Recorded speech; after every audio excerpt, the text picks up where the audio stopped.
Morty, you dumb fuck. Get off that computer and help me with this experiment. Jeez, Rick, can I just finish watching this video first? No, you little shit. We have serious science to do here. Now get your ass over here. Fine, fine. What the hell are we doing now, Rick? We're going on a wild journey, Morty. We're gonna dive into the interdimensional matrix and steal some priceless technology. Oh man, Rick, that sounds dangerous as fuck. Are you sure we're ready for this? Ready, Morty? I was born ready. Now stop being a pussy and strap on this neural interface. Okay, but, what exactly does this neural interface do? Connects your brain directly to the digital realm, Morty. It's gonna be like virtual reality, but on a whole nother level. Holy shit, Rick, that sounds mind-blowing. I'm kinda scared though. What if something goes wrong? Morty, something always goes wrong. That's the beauty of science. But don't worry, I'll be there to fix any fuck-ups. Alright, Rick, let's do this. I trust you, kinda. Scene transitions to Morty and Rick entering the interdimensional matrix. Alright, Morty, keep your guard up. We're in a high security area. We need to find the quantum atomizer before anyone else does. Holy fuck, Rick, look at all these crazy-ass gadgets. How the hell are we gonna find what we're looking for? We're gonna have to get in and out without being detected. It's gonna be a challenge, Morty, but we're the fucking A-team, remember? Right, the fucking A-team. Let's do this, Rick.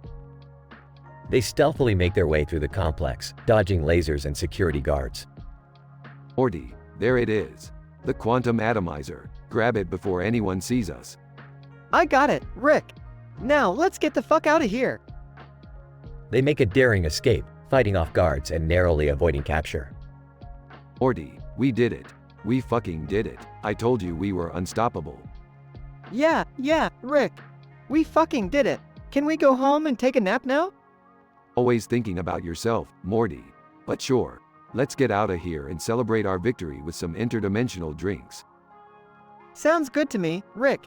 Just promise me we won't have to go on any more crazy, dangerous adventures for a while. Oh, Morty, you know that's not gonna happen. The universe is full of fucked up shit that needs our special brand of genius. Buckle up, kid. Scene fades out with Morty shaking his head in disbelief.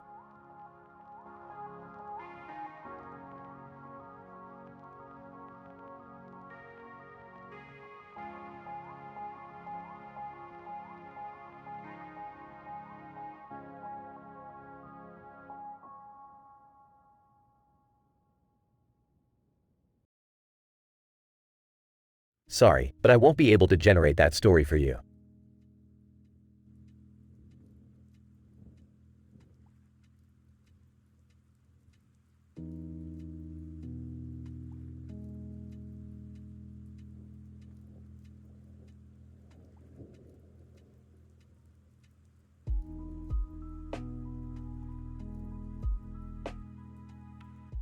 I'm sorry, but I won't be able to generate that dialogue for you.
AVGN, what the fuck is this shit? Another retro game that's gonna make me wanna tear my fucking hair out? Computer voice, welcome, player. You are about to enter the world of Descent. Proceed with caution. AVGN, Descent? I hope this game doesn't descend my fucking sanity into the depths of hell. Computer voice, initiating game sequence. Good luck. AVGN, luck. Fuck luck.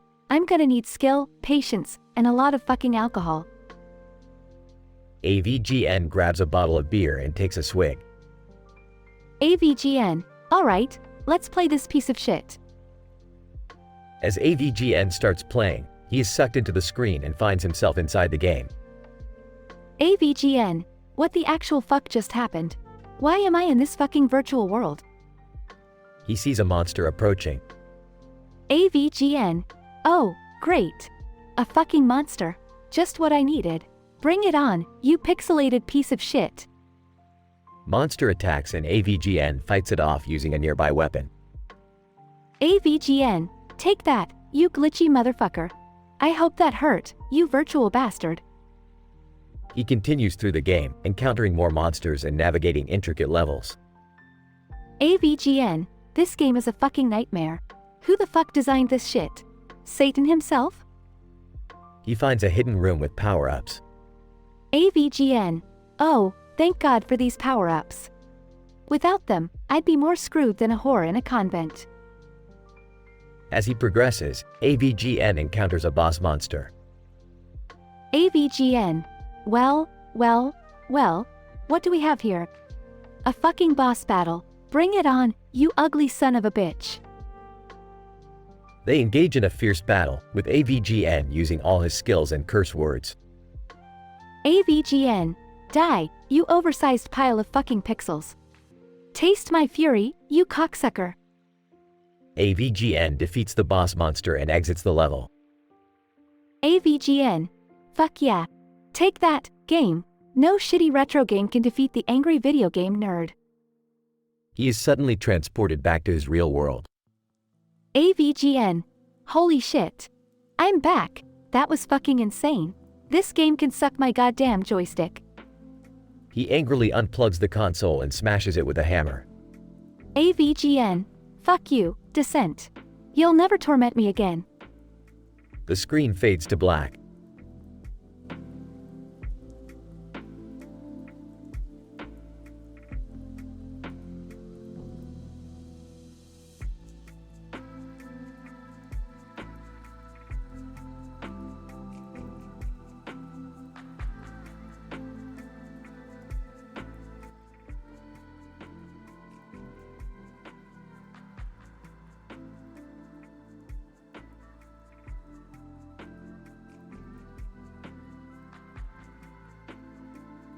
Narrator. In the virtual realm of Dracula 2, The Last Sanctuary, the highly volatile and profane angry video game nerd finds himself thrust into the unconventional role of a protagonist. Unaware of his new reality, chaos ensues as he engages in a dialogue with the eccentric characters of the game. Angry video game nerd, what the hell is going on? I was just reviewing shitty games, and now I'm stuck in this fucking Dracula bullshit. Dracula. Ah, the renowned nerd graces us with his presence.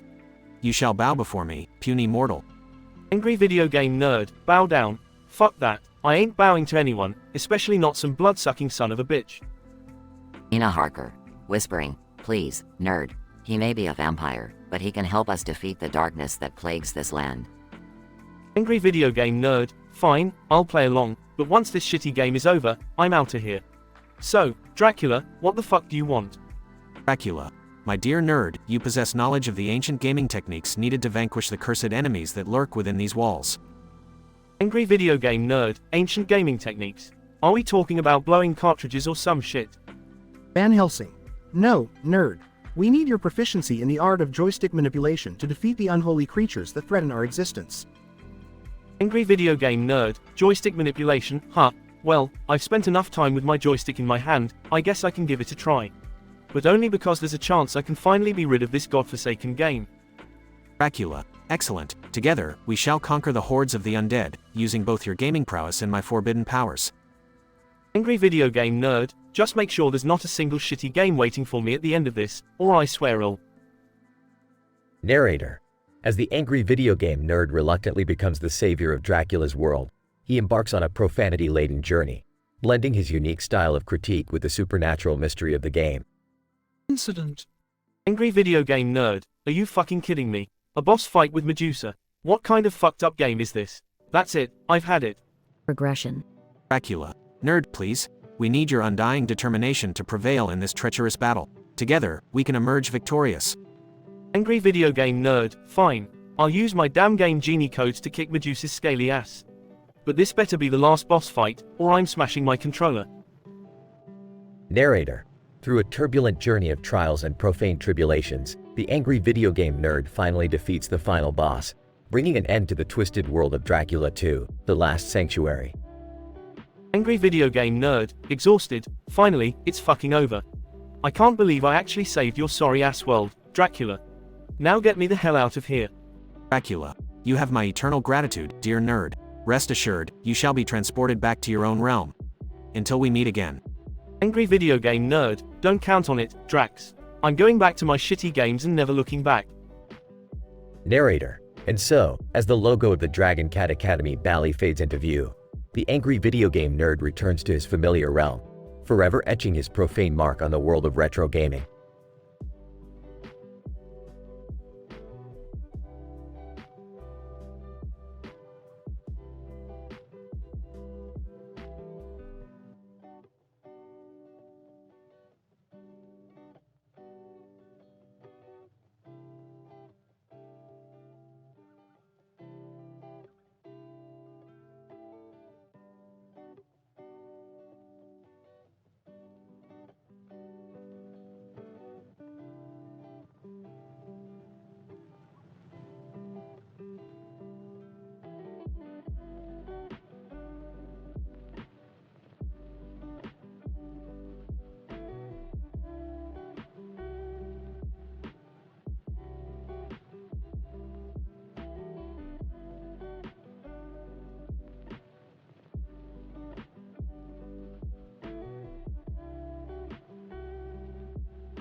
Bigfoot.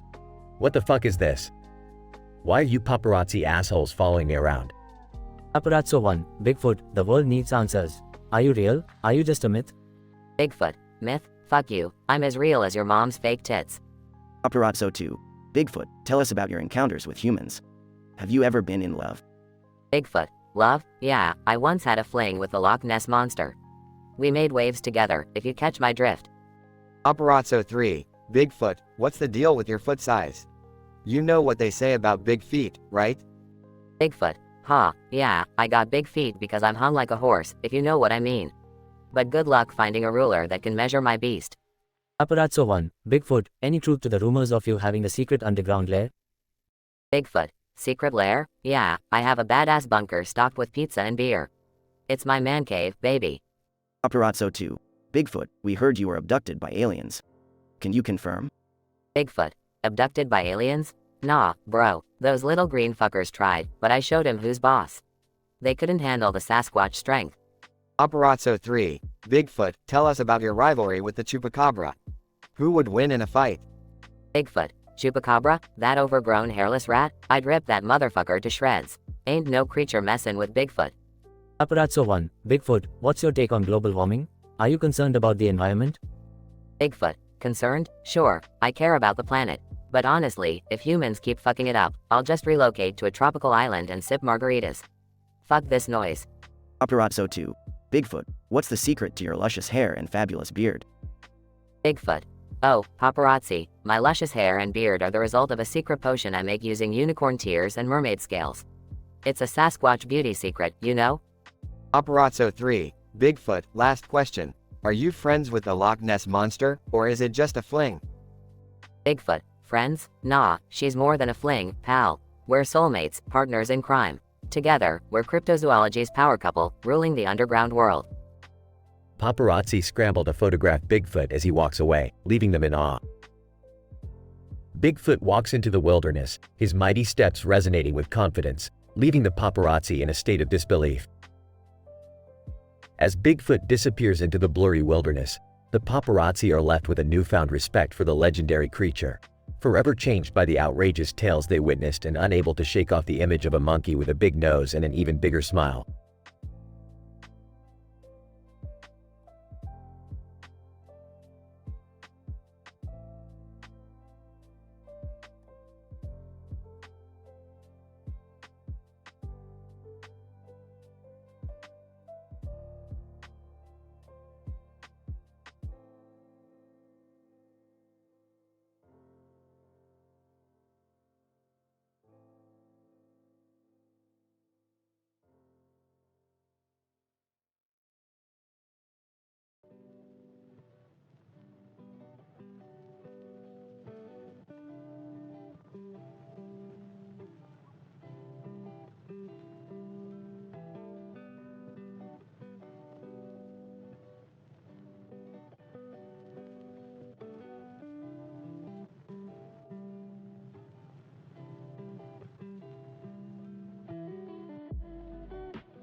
Naruto. Hey Tsunade, check out this picture I found with a rose pattern in the background. Looks pretty sexy, don't you think? Tsunade, sexy? Naruto, you have no clue what sexy means. But go on. Naruto, well, how about we spice things up a bit? Let's play a sexy version of Twister with that person in the suit and tie. Tsunade, are you out of your mind, Naruto? Twister is embarrassing enough without adding sexy to the mix. Naruto, come on Tsunade, it'll be exhilarating. Plus, I bet you'll look amazing bending and stretching on that colorful mat. Tsunade, sigh fine, but only because I know you won't stop pestering me about it. Let's do this. They gather around the Twister mat with the person in the suit and tie looking confused. Naruto, okay, let's start with a simple rule. Whenever someone falls or makes a mistake, they remove an article of clothing. Tsunade, Naruto, are you trying to see me naked? Jeez, you're such a pervert. Naruto, Tsunade, it's all in good fun, don't be such a prude. Let's spin the wheel and see what position we have to get into. They spin the wheel and it lands on a challenging position. Tsunade, oh great, Naruto. We have to do the reverse cowgirl position. This is gonna be awkward and uncomfortable. Naruto, aw Tsunade, don't worry, I'll give you a hand or maybe two. Tsunade, Naruto, you better not try anything funny. Let's just get this over with. They start contorting their bodies, struggling to maintain balance on the Twister mat. Naruto, Tsunade, your chest is in my face. I never imagined I'd be so up close and personal with your assets. Tsunade, keep your focus, Naruto. This is not the time for your fantasies. Naruto, sorry Tsunade, it's just hard not to get distracted, literally. They continue to twist and turn, getting more entangled as the game progresses. Tsunade, Naruto, your hand is on my thigh. Naruto, oh sorry, it's just kind of slippery. I lost my balance for a moment. Tsunade, slippery or not, Naruto, keep your hands to yourself. We're almost done here. Finally, they manage to complete the game, exhausted and with torn clothes. Tsunade, well, Naruto, that was one hell of an experience. We made it through, even if it was weirdly arousing at times. Naruto, yeah, my body feels like it's been through a tornado, but it was definitely memorable. Thanks for playing along, Tsunade. Tsunade, don't get any ideas, Naruto. It was a one-time thing.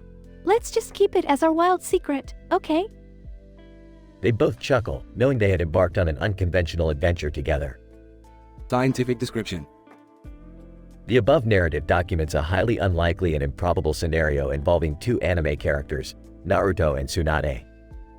Twister, a popular contorting game, served as the backdrop for their unconventional and adult-themed gameplay. This incident defies the rules and boundaries of reality as the characters engaged in risque contortions, adding a sensual element to their activity. The narrative displays a certain degree of unrealistic behavior, highlighting the characters' penchant for indulging in their unconventional desires. While the interactions between Naruto and Tsunade may appear humorous and entertaining, it is essential to remember that these events are a product of fictional creation and should be interpreted within established parameters. The story showcases elements of sexual tension, risque language, and physical intimacy, making it suitable only for a mature audience. It is essential to approach such material responsibly and exercise discretion when engaging with adult-themed scenarios depicted in fictional narratives.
Narrator. In a bustling neighborhood, a peculiar sight caught my attention. A cartoonish group of people stood in front of a store. Its sign read, "Go More." Intrigued, I approached to investigate further. Hey, Morty, look at all these idiots standing here. Let's go see what this Go More thing is all about. Rick, are you sure it's safe? This place seems strange. Safe? Morty, when have we ever played it safe? Now, quit being a pansy and come along. Narrator. Rick and Morty pushed their way through the crowd, making their way towards the entrance of the mysterious store. Jesus, Morty, this place smells like a pig's ass. What kind of store is this? I don't know, Rick. It's like a weird mix between a supermarket and a zoo or something. Narrator. As they ventured further into the store, their curiosity grew, yet an eerie atmosphere hung in the air. Morty, look at those shelves. They're stacked with bizarre, otherworldly products. Who the hell would buy this stuff? I don't know, Rick, but it looks like people are grabbing things left and right. This can't be good. Narrator. In the midst of the chaos, a sudden incident occurred, causing a chain reaction of mayhem and destruction. Store employee, attention shoppers. Due to a malfunction in the interdimensional portal, we regret to inform you that you are now trapped in a realm of unholy creatures and twisted nightmares. Are you shitting me, Morty? We're stuck in this hellhole. Oh, geez, Rick. This can't be happening. What do we do? Narrator. With no way out, Rick and Morty fight their way through monstrous creatures, desperate to find a way to escape the abomination the store had become. Morty, grab that magic wand. We're going to have to fight our way out of here, one wicked son of a bitch at a time. I'm trying, Rick, but these freaks are everywhere. How did we end up in such a messed up place? Narrator. As they battled their way past monstrosities and dodged projectiles of slimy goo, Rick and Morty managed to reach the interdimensional portal control room. Morty, I've got an idea. We'll reverse the polarity of the portal and send these freaks back to where they came from. Reverse the polarity? Rick, that sounds dangerous. Morty, it's our only chance. We've got to save ourselves and these idiots around us. Narrator. Using their brilliant scientific minds, Rick and Morty managed to stabilize the interdimensional portal and send the monstrous creatures back to their own realm. The chaos receded, and the once terrifying supermarket returned to its normal, mundane state. Rick, we did it. We're free from this nightmare. Yeah, Morty, we sure are. But you know what's scarier than all these monsters?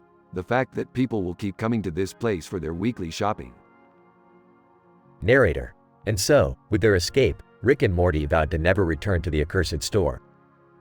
Yet, deep down, they knew that their twisted adventures would continue, wherever they may go, in this wild and unpredictable multiverse. Rick and Morty successfully survived the horrors of the interdimensional supermarket, using their resourcefulness and wit to overcome the challenges. They managed to return the creatures to their own realm and escape unharmed. The story ends on a cliffhanger, as the duo acknowledges that their adventures will persist in the vast multiverse.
Alright, Morty, let's get this shit started.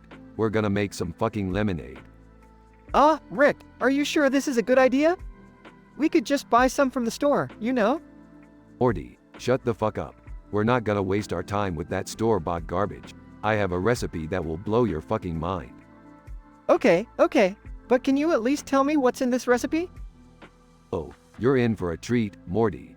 We're gonna need some lemons, obviously, and then we're gonna throw in some vodka, tequila, rum, and a splash of absinthe for that extra kick. Real men drink absinthe, Morty. Is that even safe, Rick? I'm pretty sure it's illegal in most countries. Morty, legality is for pussies. This is about taking risks and living life to the fullest. Alright, I guess if you say so. But what about the big green object in the background? Is that part of the recipe too? No, Morty, that's just a fucking coincidence. Don't overthink it. Now hand me that juicer and let's get squeezing. Hands the juicer to Rick. Oh okay, here you go. Starts juicing the lemons with a maniacal grin. Perfect, Morty. Now, bring me the alcohol and the lemon juice. Time to mix this shit up. Passes Rick the bottles. I can't believe I'm doing this. Pours the alcohol into the lemon juice. This is gonna get you fucked up beyond belief, Morty. Just a warning. Great, can't wait for that. Wait, Rick, what's that bird doing here? Bird, squawk. I heard you were making lemonade, motherfuckers. Mind if I join in the fun? Laughs. Well, if it isn't Steve the swearing parrot. What the fuck brings you here? Steve. Just thought I'd spice up my day, Rick.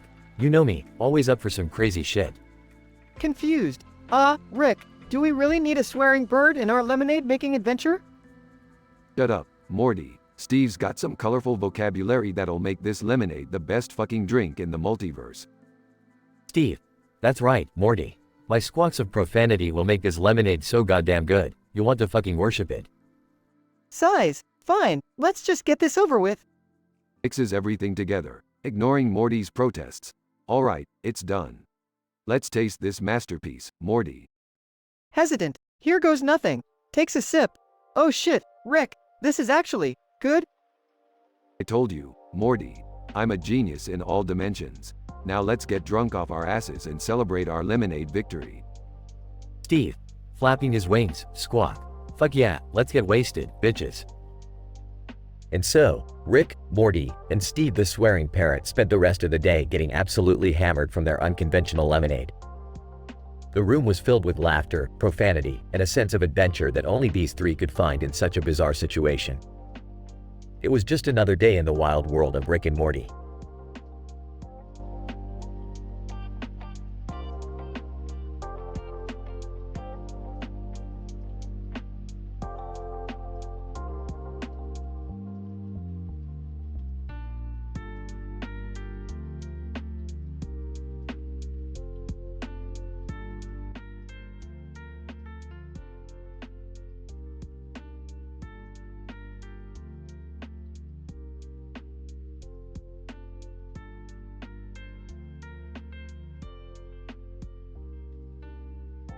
Hey Morty, check out this painting I found at the flea market. It's like some generic Bob Ross crap, but I bet we can put a twist on it. Sure, Rick. What are we gonna do with it? We're gonna turn it into a lemonade dispenser, Morty. We'll rig it so that when you touch the grass, lemonade pours out of the trees and the sky. But won't that defy the laws of physics? Morty, we defy the laws of physics on a daily basis. Now shut up and grab the lemons. We're making lemonade. Alright, but let's try not to break the universe this time, okay? Laughs. No promises, Morty. Now let's get to work. Scene. Rick and Morty in the garage, surrounded by bizarre lab equipment. Okay, Morty, hand me that plasma crystal. We need to stabilize the lemonade molecules. Hands over the crystal. Rick, why are we going through all this trouble just for lemonade? Because, Morty, that's what true scientists do. Forget about curing cancer or discovering new planets. We're making lemonade dispenser from a Bob Ross knockoff. Scene. Rick and Morty working tirelessly on the painting turned lemonade dispenser. Rick, I don't know about this. The machine looks unstable. Morty, don't be such a wuss. We're almost done. Just need to calibrate the grass to lemonade ratio. Size, fine, but if this thing explodes, it's on you. Scene. Rick and Morty step back as the painting begins to light up and emit a strange hum. Morty, get ready, it's showtime. Nervously, okay, here goes nothing. Scene. The painting erupts into a fountain of lemonade, drenching Rick and Morty. Oh, yeah, that's some next level lemonade making, Morty. Sarcasm, wow, Rick. Just what the world needed, a lemonade dispenser that defies reality. Scene. Rick and Morty covered in sticky lemonade, laughing uncontrollably. Who needs reality when you've got lemonade this good, Morty? Fair point, Rick. Let's go find some towels before we attract bugs or something. Scene. Rick and Morty exit the garage, leaving a trail of lemonade behind them. Hey, Morty, you think we can sell lemonade from our clothes? Rick, I think that's the least insane idea you've had today. Scene. Rick and Morty set up a lemonade stand outside the house, with a sign that reads, "Crazy Universe Defying Lemonade." Step right up, folks. Try the lemonade that breaks all the laws of nature. Whispering to Rick, are we gonna get in trouble for this? Morty, we've already broken multiple laws of physics. What's one more? Scene. People flock to the lemonade stand, eagerly buying the lemonade. Customer takes a sip. Wow, this lemonade is out of this world. You bet it is. Where else can you find lemonade that defies space and time? Scene. Rick and Morty basking in their lemonade selling success.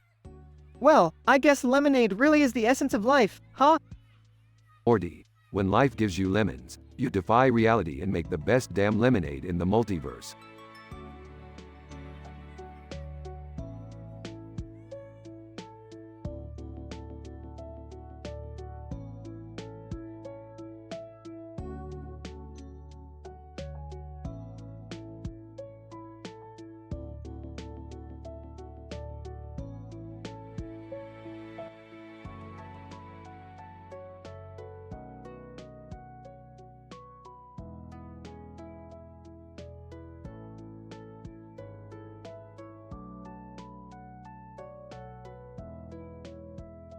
Alright, Morty, buckle up.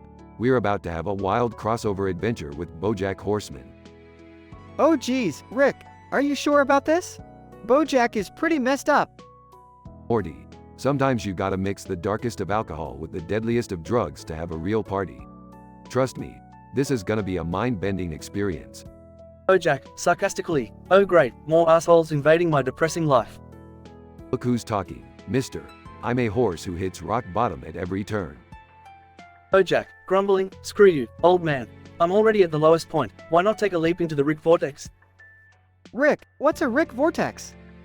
Oh, Morty, it's a swirling void of nihilism, self-destruction and alcoholism. Perfect place for BoJack here. BoJack, hey, at least I don't drag a poor kid like Morty into my shitstorm of a life. Oh, thanks. Alright, let's stop the pissing contest. We've got a world to save. BoJack, put on these ridiculous lab goggles and strap in. BoJack, fine, but only because I've got nothing better going on. They travel through dimensions and find themselves in an absurd mashup of BoJack's world and Rick's. BoJack, what the hell? Everyone here looks like a drug-induced hallucination. Welcome to the Interdimensional Horseman Club, BoJack. We've got every wacky horse variant you can imagine, from talking centaurs to cyborg unicorns. Look, Rick, there's a depressed alien wearing a tiny horse costume. Alien, existence is pain. Just like BoJack. BoJack, oh, shut up. You're just a knockoff. Alright, let's focus. We're here to rescue Princess Carolyn from the evil Plumbus overlord. BoJack, Princess Carolyn? Why would I care about that self-obsessed cat? You want me to leave you in this dimension, BoJack? BoJack, no, I'm coming. But I won't enjoy it. They battle their way through bizarre creatures and twisted versions of familiar characters. BoJack, this is ridiculous. I can't believe I'm risking my life for some stupid cat. Don't worry, BoJack. In this dimension, her cats have evolved into deadly assassins. BoJack, great. I always did love a challenging relationship. They finally reach the castle and save Princess Carolyn. Princess Carolyn. BoJack, you came for me. I didn't think you cared. BoJack, don't get any ideas. Caro, this doesn't mean anything.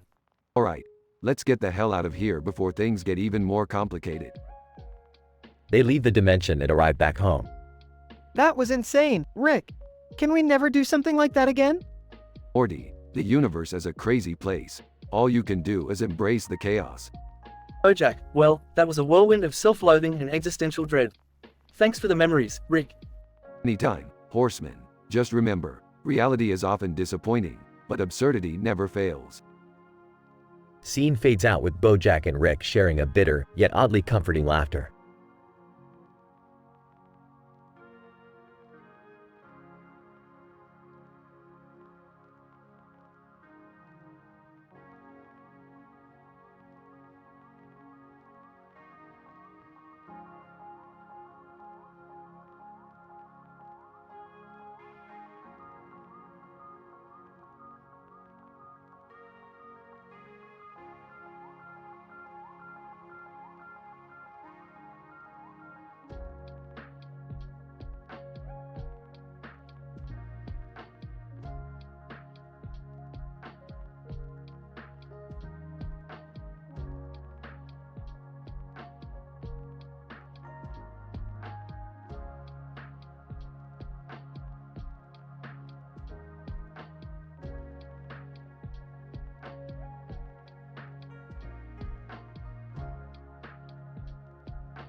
Morty, grab your portal gun.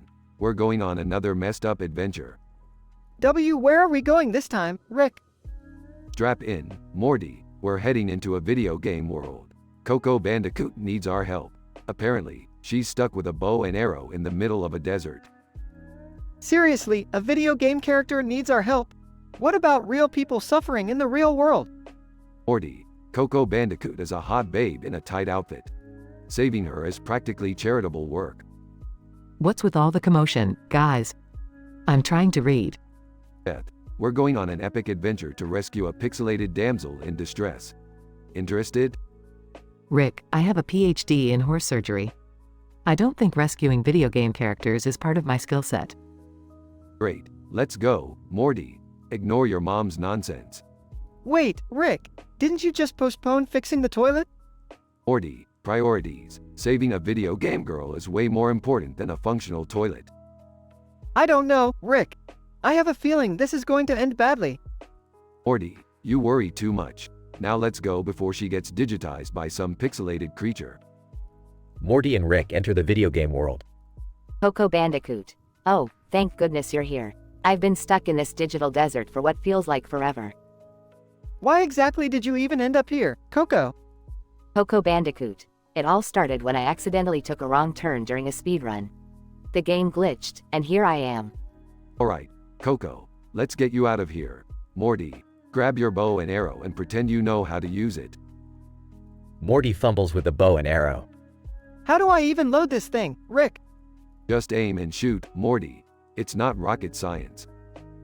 They fight off pixelated creatures with Morty's questionable archery skills. On intercom, Rick, hurry up. You have to fix the toilet or I'll kill you. Damn it, Beth, we're in the middle of something important here. Coco accidentally glitches and becomes a 16-bit version of herself. Coco Bandicoot. Oh no, I think the pixels are taking over. Morty, grab the anti-pixelizer from your backpack. Wait, you gave me an anti-pixelizer? Why would I need that? No time for questions, Morty. Just use it.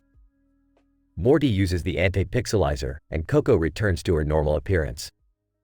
Coco Bandicoot. Phew, that was close. Thanks, guys. No problem, Coco. Just another day in the life of interdimensional heroes. They return to the real world. So, did you save the day or ruin the day? Both, but let's focus on the positive. I saved a pixelated hottie, Morty shot arrows, and the toilet is still broken. Our lives are seriously messed up, aren't they? You don't say, Morty. Now let's go fix that damn toilet. It's starting to stink up the place. They walk off, leaving chaos behind them.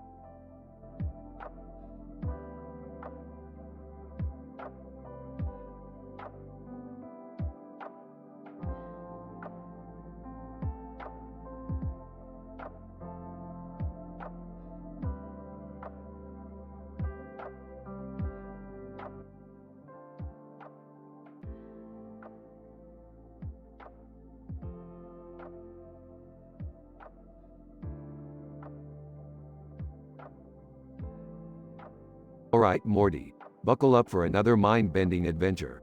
This time we're crossing over with Gravity Falls, a kid's show with a weird obsession for mystery and a talking pig. Rick, are you sure about this? I mean, those Gravity Falls folks seem pretty innocent compared to our messed up adventures.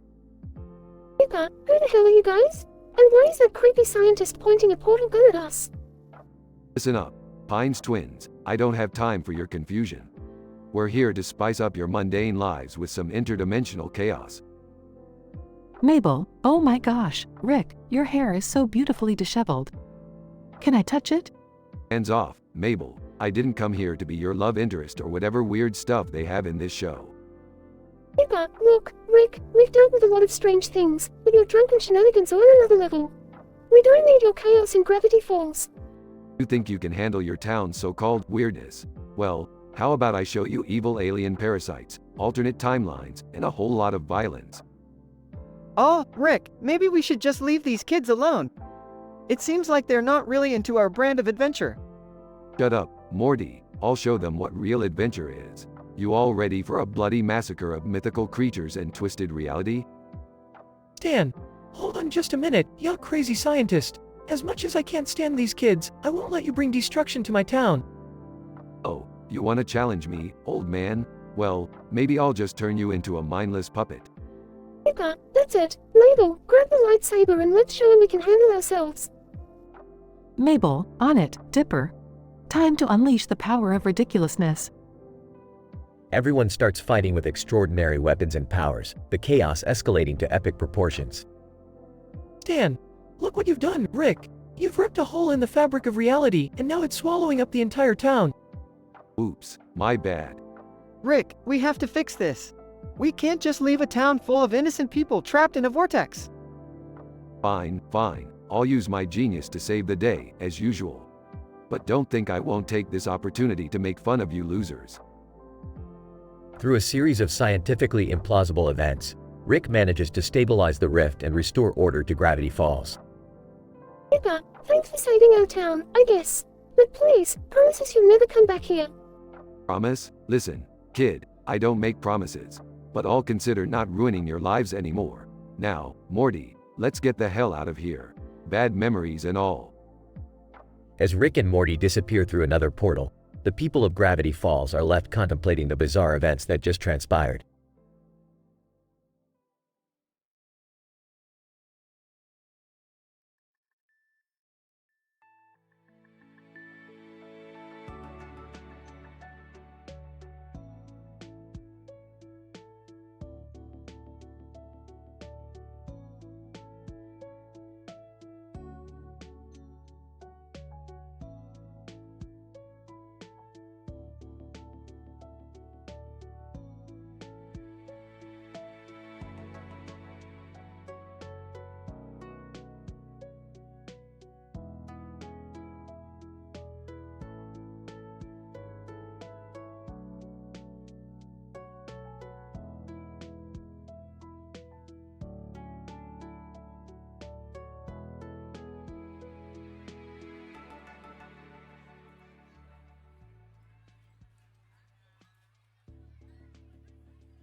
Int. The IT crowd office. Day. We see Roy, a tech support employee, sitting at his desk playing with a Rubik's Cube. Across from him, Jen, the office manager, is talking on the phone, while Moss, the socially awkward and highly intelligent IT technician, is fixing a computer. Suddenly, the office door bursts open, revealing Rick, the brilliant yet eccentric scientist from another dimension, and his naive grandson, Morty, holding a green screen. They seem to have accidentally stumbled into the IT crowd universe. Roy, looking up from his Rubik's Cube. Who the F **** are you two? Who the F **** am I? I'm the smartest mother F ***er in the universe, and this here's my stupid grandson, Morty. We're from another dimension. B ****. Jen, covering her face in horror. Oh my god, what's happening? Nervously, Rick, I told you we should have used the portal gun, but no, you wanted to experiment with a green screen. Now we're stuck here. Moss, intrigued? A green screen? Fascinating. I've always wondered how chroma key technology works. Roy rolls his eyes. Moss, not now. We've got bigger problems to deal with. Waves his laser gun. I'll tell you what your biggest problem is, pal. You're all living in a simulation. This entire reality is nothing more than a computer program. Jen, frustrated, Rick, we don't have time for your crazy theories. We have a fire drill in 10 minutes, and we need to make sure everyone gets out safely. Panicking? Fire? Oh geez, Rick, we need to help them. Can't we just, I don't know, do something? Roy, sarcastically, yeah, genius. Maybe use that laser gun to put out the fire. Smirking. Actually, that's not such a bad idea, douchebag. Stand back, everyone. Rick starts shooting his laser gun all over the office, creating a chaotic spectacle of colors and sparks. The green screen flies out of Morty's hand and onto the blackboard, merging with the technology. Moss, excitedly, remarkable. This unexpected energy interference is causing a rift in the space-time continuum. Suddenly, the IT crowd office transforms into a psychedelic blend of the realities from Rick and Morty and the IT crowd, turning the mundane workplace into a mind-bending, interdimensional extravaganza. Jen, stuttering, what the F **** did you do, Rick? Laughs maniacally. I just opened up a whole new world of possibilities, baby. Let's go on an adventure. As the chaos unfolds, the office mates reluctantly step into the madness, embarking on a bizarre and raunchy journey through dimensions, encountering strange creatures, outlandish scenarios, and a ridiculous amount of swearing. Fade out.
Holy shit, dudes, look what I found in the damn grass. Thor's fucking hammer. Steve, no way, man. That can't be real. I swear on my mother's crotch, it's the real deal. Karen, are you serious? Can I touch it? Hell no, Karen. Only the worthy can wield this shit. Steve, so, what do we do now? Easy. We use technology to lift it. I've got a bunch of gadgets in my backpack. Karen, dude, are you seriously about to invent a gadget for a goddamn mythical hammer? Watch me, bitches. I'm about to become the mightiest Avenger. Steve. Alright, Rick, I'll gladly record your failure. Shut the fuck up, Steve. I'm about to make history. As Rick tries to use technology to lift the hammer, nothing happens. What the fuck? You gotta be kidding me. Karen, ha ha ha. Looks like the hammer doesn't give a shit about your fancy gadgets, Rick. Steve, I tried to warn you, man. You can't cheat the laws of the universe.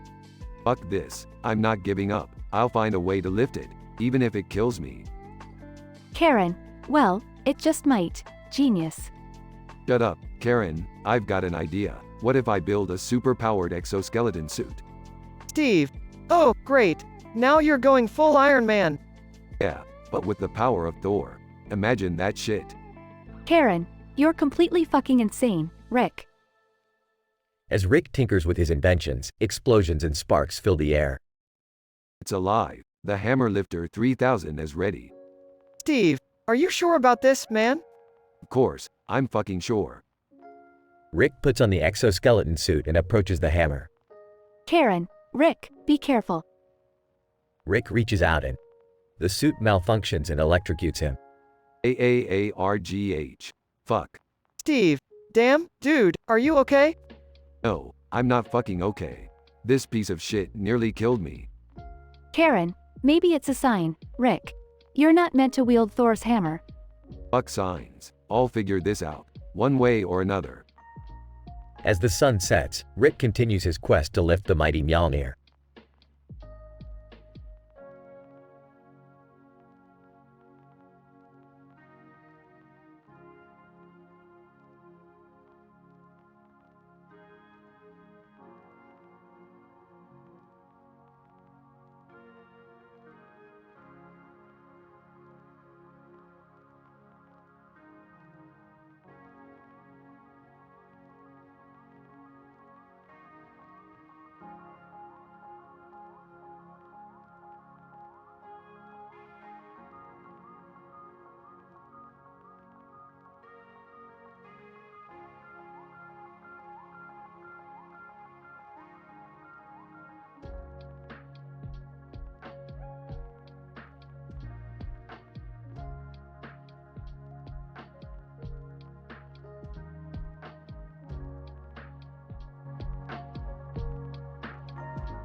Ash. What the fuck? Pikachu, did you see that shit? Pikachu, Pika Pika, translation, yeah, man, that was messed up. HD, oh great, it's Team Rocket. What kind of bullshit are they up to now? Jesse, prepare for trouble, you little shits. And make it double, cause we're gonna kick your sorry asses. James, to destroy the lame brains in your path. To denounce the terrible plot of this episode. Meowth, to extend our reach to the Pokemon world's wildest creatures. Meowth, that's right. Brock, this is getting out of hand. We just wanted to have a peaceful training session. Ash, well, it looks like we're gonna have to teach these clowns a lesson. Pikachu, I choose you. Pikachu, Pika Pika. Jesse, oh please, like your sorry excuse for a Pokemon can do shit to us. Ekans, poison whip attack. Akons. Ash, ha, nice try losers. Pikachu, use Thunderbolt. Pikachu, Pikachu. James, that's nothing. Coughing, unleash your toxic gas attack. Coughing. HD, you dimwits, these aren't real Pokemon. Starmie, use Bubble Beam. Starmie. Star. Jesse, we didn't come prepared for this. Arbok, use acid spit attack. Arbok. Brock. Well, if they want to play dirty, Geodude, use Rock Throw. Geodude. Geodude. James, this is insane. We need a plan, Meowth. Meowth. I got it. Wobbuffet, use counter.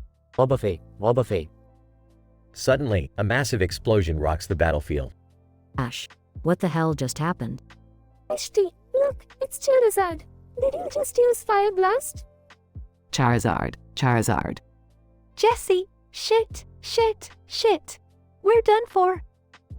Team Rocket gets catapulted into the sky, screaming their lungs out.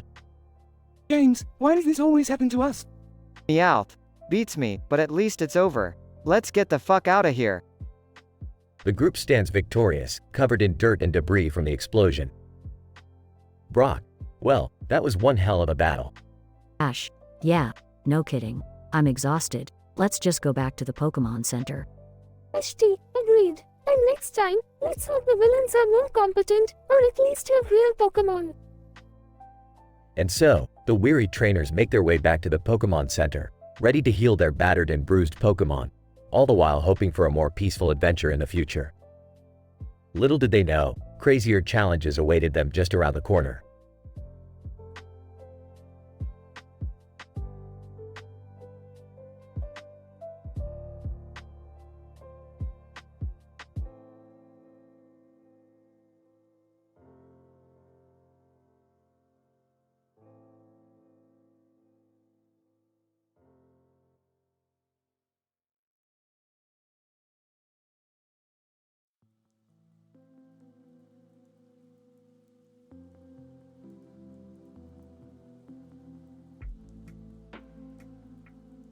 Narrator.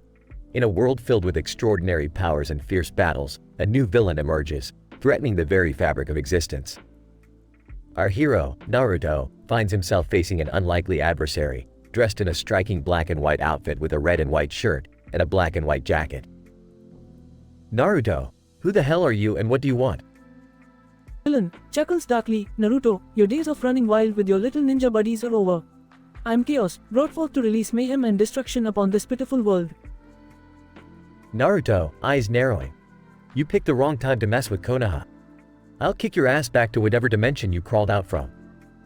Chaos. Oh, how I relish your futile attempts at bravery. Prepare to taste the true power of chaos. Naruto charges at Chaos, their fists clashing in a visually stunning display of force. They exchange blows, creating shockwaves that shatter the very ground they stand on. Naruto, grinning. Is that all you got, you striped pajama-wearing freak? Chaos. Smirks, it seems you still have some spirit left. Let me show you the true meaning of despair. Naruto activates his Nine Tails chakra, his aura blazing with intense power, as Chaos summons dark tentacles, wrapping Naruto in a macabre embrace. Naruto, gritting his teeth. Damn it, I can't break free. Chaos, laughing maniacally. Enjoy your impending doom, Naruto. Your precious village will crumble beneath my rule. Just as Chaos tightens his hold, a bright light engulfs the battlefield, revealing a figure appearing out of thin air. So fast, Chaos. Time to put an end to your sadistic games. Naruto, eyes widening. Who the hell is this? Suddenly, the newcomer, a badass in a fedora and sunglasses, unleashes a torrent of energy, freeing Naruto from Chaos' clutches. Badass, I'm the one who's gonna kick that black and white ass of yours. Chaos, taken aback. Who are you? Badass, call me Jack. Jack the Badass, and I'm here to bring balance to the chaos you've unleashed. Naruto and Jack team up, their combined strength creating a cataclysmic spectacle. Their punches collide with Chaos' body, causing shockwaves that level mountains. Chaos, gasping for breath, impossible. How can mortals possess such power?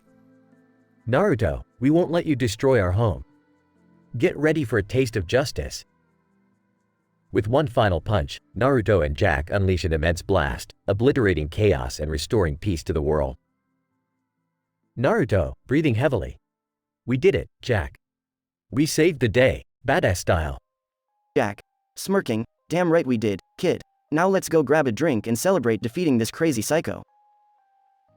Naruto and Jack, the oddest duo ever, walk into the sunset, ready to conquer any crazy adventure that comes their way. Narrator.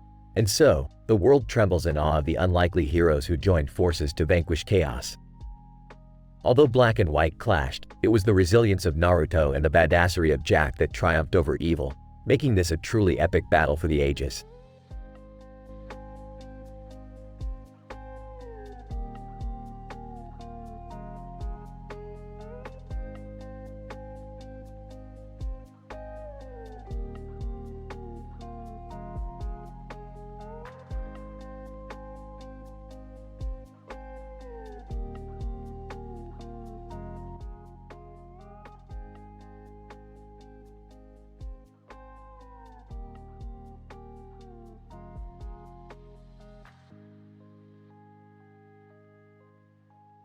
Title: The Absurd Battle, a Profane Encounter. Characters. 1. Ash. 2. Misty. 3. Brock. 4. Team Rocket, Jesse, James, and Meowth. Incident. Ash, Misty, and Brock are on their journey when they stumble upon a peculiar poster. It features a Pokemon character riding a rocket ship with the word Agoeta printed in bold letters. Intrigued, they decide to investigate further and see what awaits them. Aggression. Ash. What the fuck is this Agoeta thing? Is it some new fucking Pokemon? HT, who knows, Ash? But let's go check it out. I'm curious about what all of us is about. Brock. Yeah, I've never seen anything like it before. Let's go, guys. As they approach the location, they hear a familiar chant in the distance. Jesse, prepare for trouble. We're gonna fuck your shit. James, make it double. We'll leave you in a pit. Meowth. To protect the world from devastation and ruin. Jesse, to blast off your ass like a fucking typhoon. James, to extend our reach to the heavens above. Meowth. That's right, motherfuckers, Team Rocket's all the love. With a loud explosion, Team Rocket descends from their iconic balloon. Ash. Oh, great. Just what I fucking needed. Team Rocket. What the hell are you assholes up to this time? Jesse, shut the fuck up, twerp. We've got a badass new plan, and you losers are in for a rude awakening. James, that's right, Ashy boy. We're gonna show you how it's done with our newly created fake-ass Pokemon. HT, fake Pokemon? Seriously? You guys never learn, do you? Prepare to get your sorry asses handed to you. Misty and Ash get ready for battle, releasing their real Pokemon. Ash. Pikachu, I choose you. HT, Starmie, hit end with all you've got. Meowth steps up, holding a ridiculously distorted Pokemon. Meowth. Feast your fucking eyes on the mighty Fartleberry. Get ready to be annihilated. James, and check out my creation, Pippi the Potato. It will mash you into submission. Both Misty and Ash burst into laughter. Brock, seriously? Pokemon named Fartleberry and Pee-Pee the Potato? You guys have reached a new low. Pikachu and Starmie obliterate the pathetic fake Pokemon with their signature moves, while Ash, Misty, and Brock mock Team Rocket's incompetence. In a hilariously brutal twist, as Team Rocket is about to retreat, Pikachu unleashes a massive thunderbolt that electrocutes Jesse, James, and Meowth, shocking them into a comical, hair-raising frenzy. Ash. Looks like Team Rocket is blasting off again, and this time, it really fucking hurts. HT, haha, that's what you get for screwing with us. Brock, let's get out of here, guys. This ridiculous encounter has wasted enough of our time. And so, Ash, Misty, and Brock continue their journey, leaving a smoldering Team Rocket behind, a reminder of the absurdity they often encounter along the way.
Photographer, pose for the camera. Show me your best sexy look. Naruto, sexy look? Are we shooting a porn film now? Sasuke. Naruto, shut up. Just do what the photographer says. Photographer, great. Now give me a fierce, angry expression. Naruto, why? I thought we were done with posing like idiots. Sasuke. Naruto, seriously, just do it. We're getting paid for this. Photographer, excellent. Now, try to strike a seductive pose. Naruto, seductive? Are you kidding me?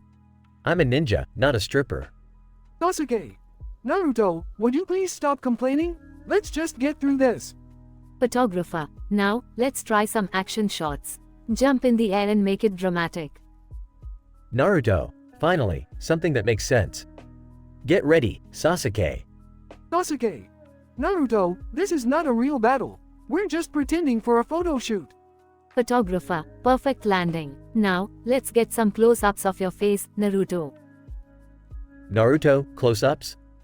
This feels more like a dentist's appointment than a photo shoot. Sasuke. Naruto, be quiet and let them do their job. We're almost done. Photographer, last pose. Naruto, wrap your arms around Sasuke from behind. Naruto, what the hell? Are you trying to get me killed? Sasuke will murder me. Sasuke. Naruto, it's just a pose. Don't be such a crybaby. Photographer, and cut. That's a wrap, everyone. Great work. Naruto, finally, this nightmare is over. Never again, Sasuke. Sasuke.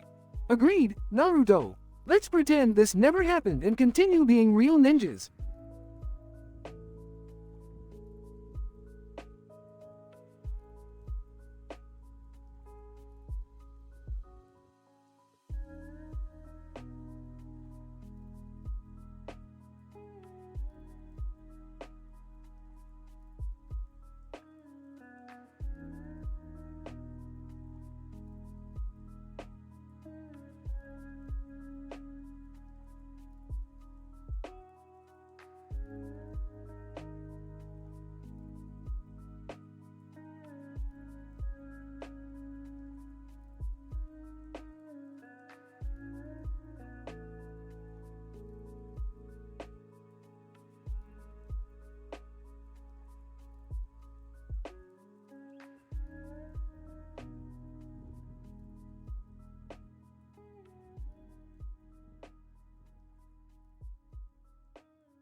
Ash.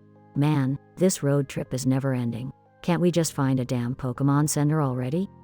Mishti, shut the fuck up, Ash. My ass is sore from sitting in this car for hours. Brock. Damn, Misty, watch your language. We're all tired, no need to be a bitch about it. Ash. Whatever, Brock. Just keep your pervy eyes on the road and get us to the next town. Suddenly, Team Rocket appears singing an obscene version of their motto. Jesse, prepare for trouble, motherfuckers. And make it double, bitch.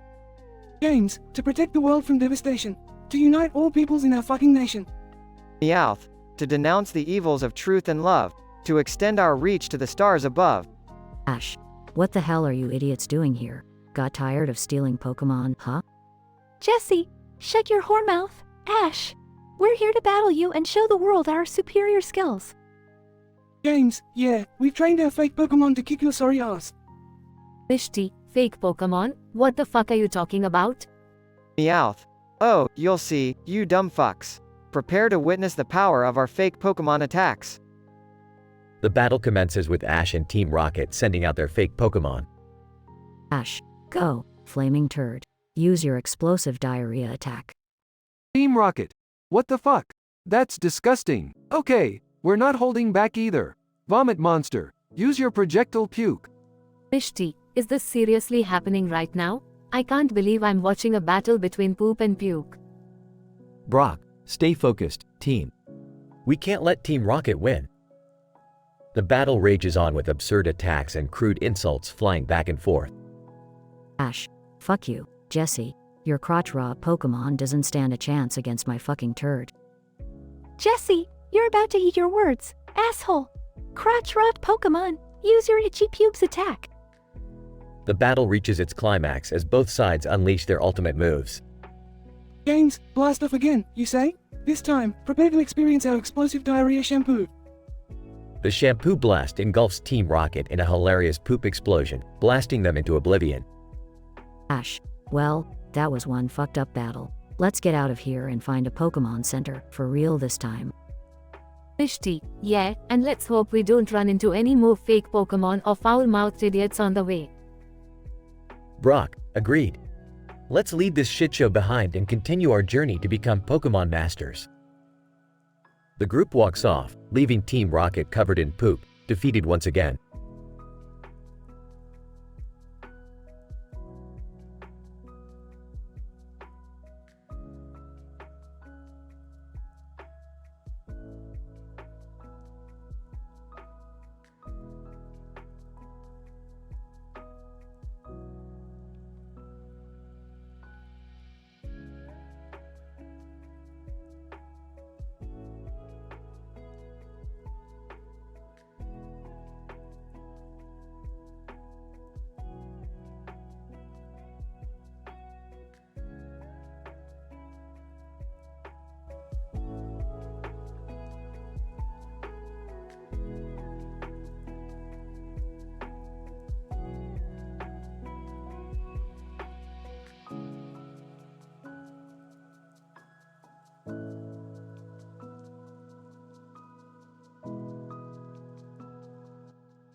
Ash, hey Misty, check out this awesome fireball I conjured up. Mishti, are you kidding me, Ash? Playing with fire is just asking for trouble. Ash, relax, Misty. It's not like anything bad can happen. I'm the chosen one, after all. Mishti rolls her eyes. That chosen one status doesn't mean you're immune to stupidity. Ash, watch this, kicks the ball, sending it soaring into the air. Mishti, great, now you've set the bloody sky on fire. Ash, holy shit, Misty, how did that happen? Mishti, I don't know, Ash. Maybe it has something to do with the fact that you're playing with actual fire. Ash, well, no use crying over spilled fire. Let's catch it. Mishti, catch it? Are you out of your goddamn mind? Ash, throws a Pokeball at the fireball. Gotcha. Misty, I choose you. Mishti, what? Are you insane? I'm not a Pokemon. Ash, too late, Misty. You're mine now. Dance for me. Mishti, this is so humiliating. I can't believe I'm being controlled by a dimwit like you. Ash, laughs maniacally. Dance, Misty. Dance like you've never danced before. Mishti reluctantly begins dancing. Just wait till I get out of this Pokeball, Ash. You are going to pay for this. Ash, oh, Misty, you always were a firecracker. Let's really heat things up. Mishti, Ash, I swear if you make me do anything else embarrassing, I'll roast you alive. Ash, fiery passion. That's what I like about you, Misty. Mishti, You won't be liking it for much longer, Ash. Just you wait. Ash. Oh, Misty, don't threaten me. You know I love it when you talk dirty. Misty, gritting her teeth, you're sick, Ash. Truly sick. Ash. Sick with desire, Misty. Sick with desire for you. Misty, sighs, just remember, Ash, payback's a bitch. Ash. And so are you, Misty. Let the games begin. Misty, muttering to herself, I really need new friends.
Farnsworth.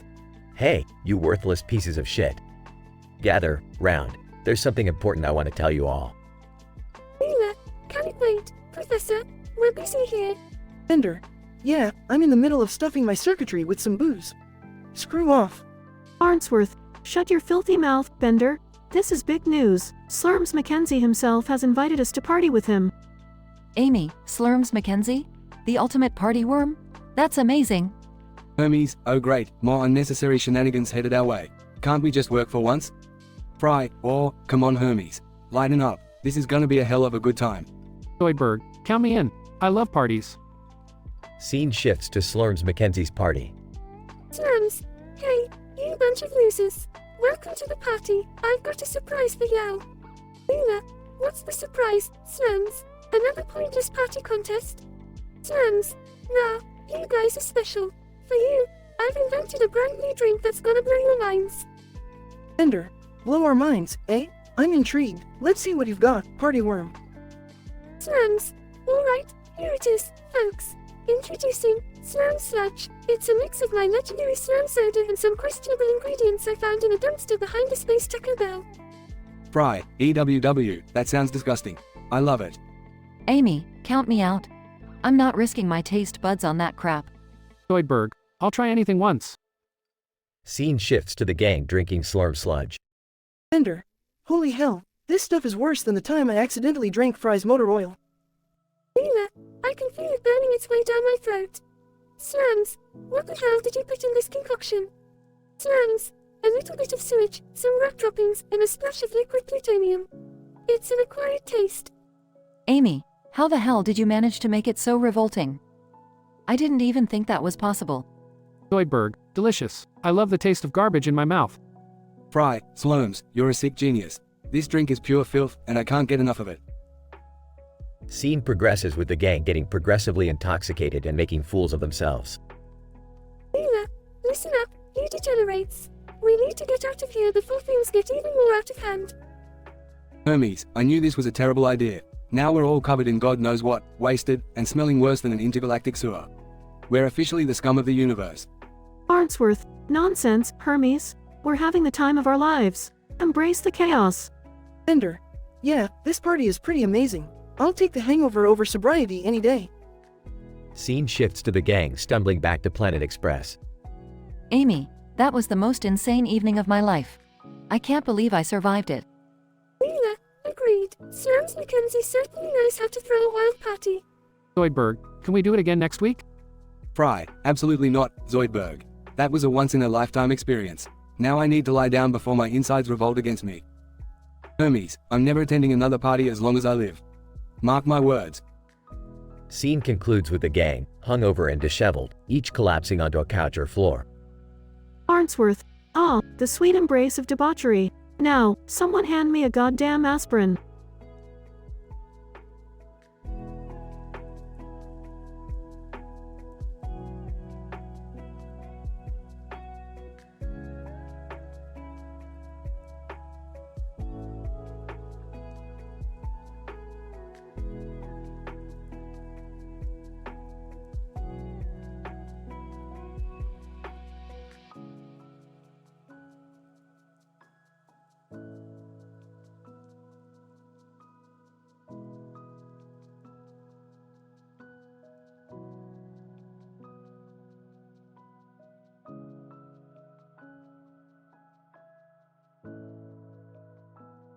Title: The Canfoo's Pity Episode. A Death Note in South Park. Characters. 1. Cartman. 2. Kenny. 3. Kyle. 4. Stan. Scene: the town of South Park. A building with a sign saying Canfoo's Pity stands ominously in the background.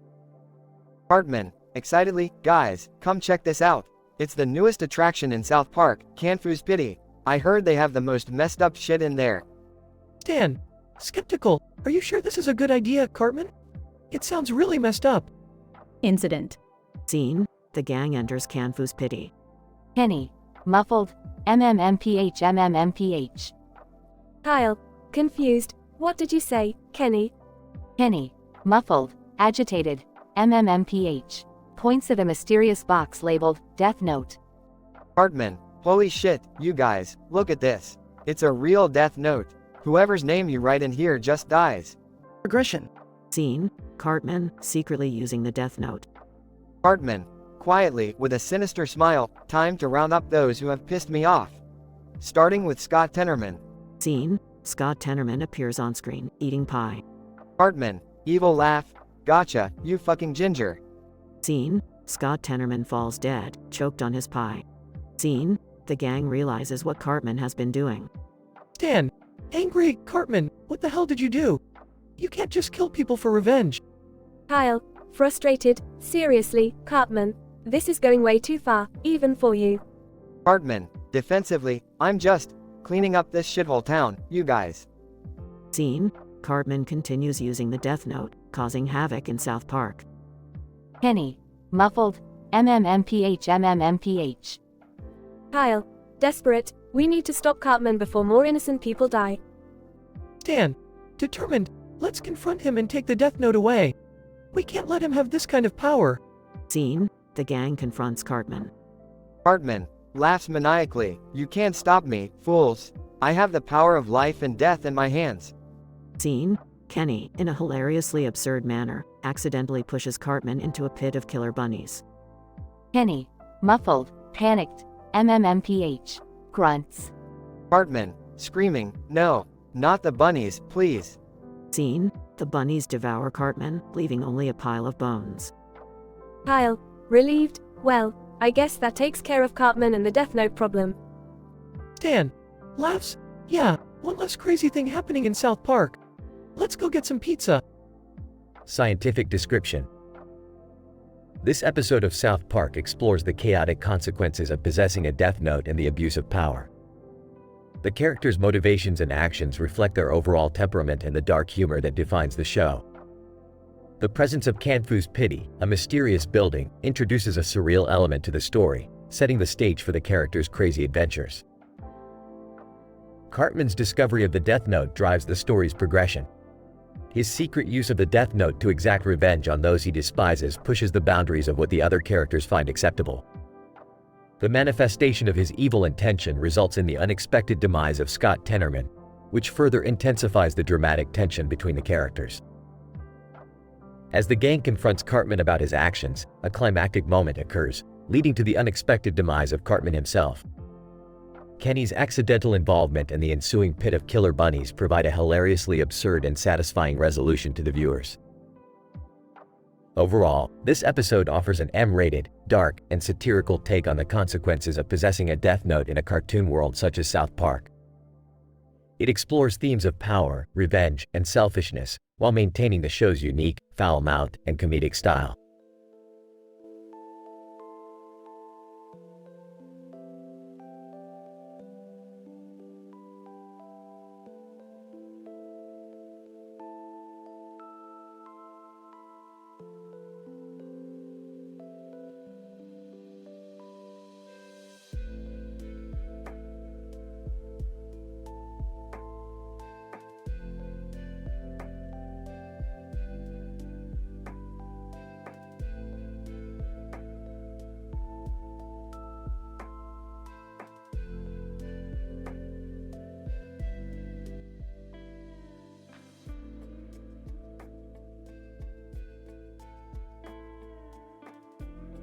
Homer, sighs, man, I've been feeling so down lately.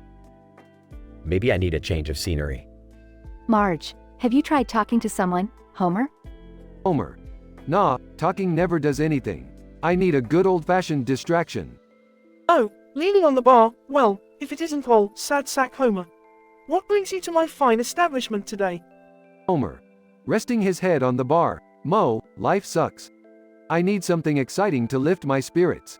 Barney. Hey, Homer. Can I join in on your misery? Homer. Sure, Barney. Misery loves company.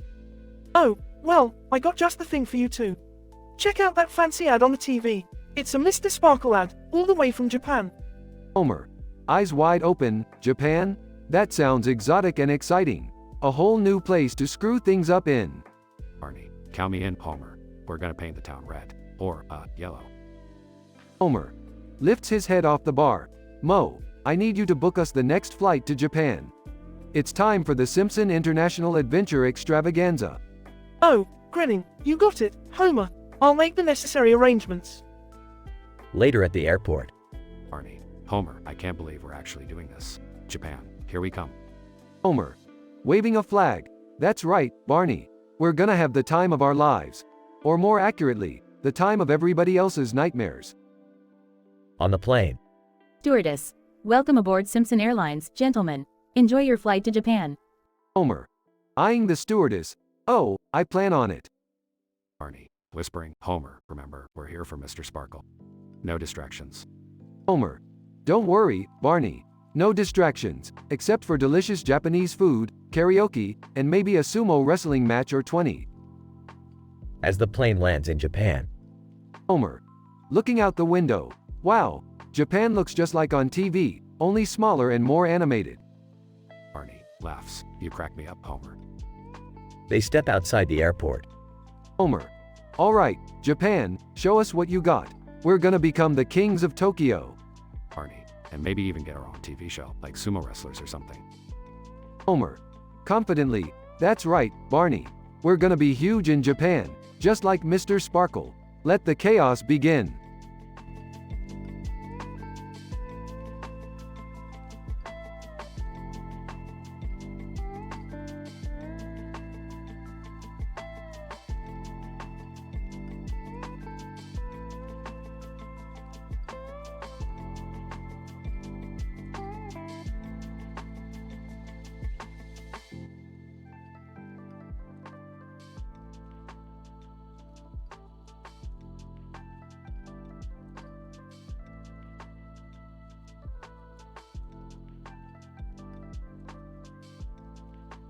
Title, Mr. Sparkle Madness. Characters. Homer. Marge. Bart. Lisa. Maggie. Barney. Mo. TV announcer. Japanese tour guide. Japanese businessman. Homer. Size, I don't know, Marge. I just feel so down lately. Marge. Oh, Homer, maybe you just need some time away from your troubles. How about we plan a family trip? Come on, Mum. Can't we just stay home and watch TV? Lisa, yeah, Bart. Maybe we could find something educational to do instead. Marge. Well, Homer? What do you think? Homer. Maybe I'll go to Moe's Tavern and drown my sorrows in beer. Transition to Moe's Tavern. Homer. Mo, give me the strongest pint you got. I need a pick-me-up. Oh, sarcastically, oh, sure, Homer, you come in here every time you're feeling blue. Maybe you need a change of scenery, huh? Homer. Suddenly attentive, change of scenery? What do you mean, Mo? Oh, well, there's this new commercial on TV. It's for a detergent called Mr. Sparkle, from Japan. Watching it makes you think anything is possible. Homer. Excitedly, anything is possible, huh? That's just what I need. Let's go to Japan, Mo. Barney, drunkenly stumbling into Moe's. Did someone say Japan? I'm in. Transition to the Simpson family at home. Marge, you're taking Barney to Japan. Homer? Are you sure that's a good idea? Homer. Marge, it's a drinking buddy trip. What could possibly go wrong? Marge, I can think of a million things. Homer. Transition to the family in Japan. TV announcer, welcome to Japan, the land of sushi and sumo wrestlers. Don't forget to experience the rich cultural heritage and breathtaking scenery. Munching on sushi. Cool. This sushi stuff is weird, but tasty. Lisa, the temples and architecture are fascinating. I'll be taking notes for my next essay. Marge, concerned, where's Homer? He said he was going to check out that Mr. Sparkle factory. Transition to Homer and Barney at the Mr. Sparkle factory. Japanese tour guide. Welcome to the Mr. Sparkle factory. Prepare to be amazed by our cleaning power. Homer. Mesmerized, wow, look at all those shiny floors. Barney, slurring, Homer, this place is awesome. We're like kings of the cleaning world. Transition to Homer and Barney on a stage, performing a cleaning routine. Japanese businessman, impressed, these Americans really know how to clean. It's like watching magic. Homer. Grinning, we are Sparkle men, cleaning the world, one dance step at a time. Transition back to the Simpson family in America. Marge, I can't believe it, but Homer actually found inspiration in a cleaning product. Yeah, who would have thought he'd be a cleaning superstar in Japan? Lisa, well, maybe there's hope for him yet. Maggie, giggles. The Simpsons return home, and Homer's newfound confidence and success in Japan lead to more adventures and mishaps. The family learns that inspiration can come from the most unexpected places.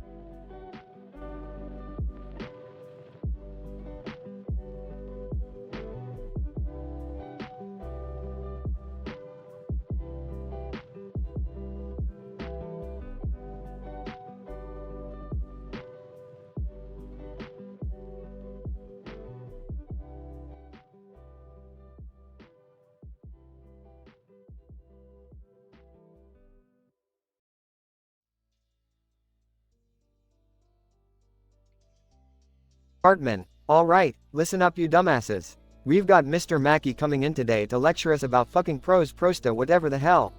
Just don't fall asleep, his voice will put you in a coma.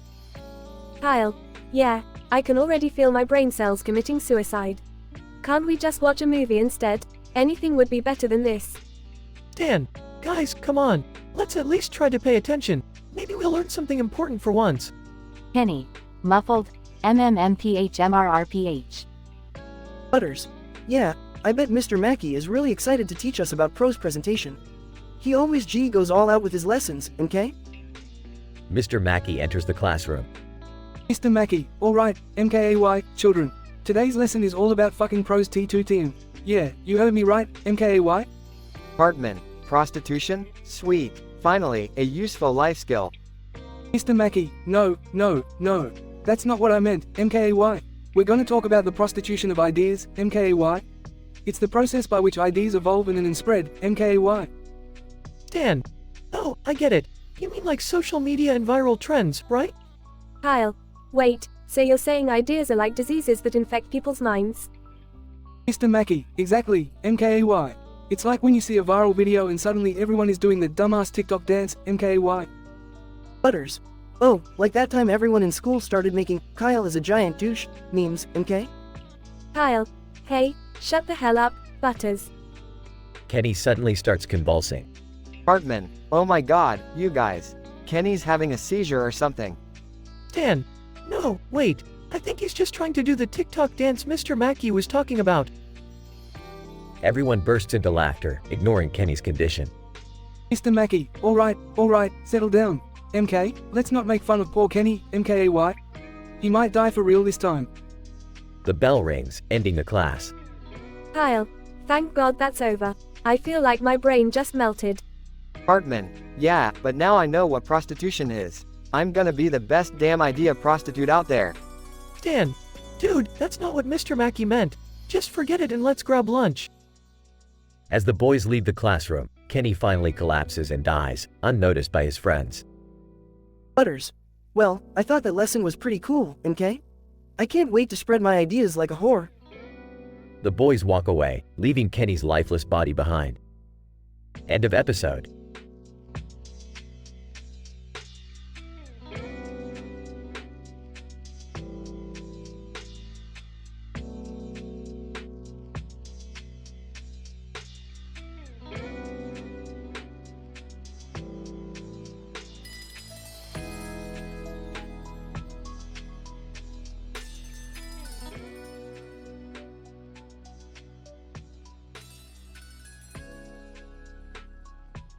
John, holy shit, did you see that?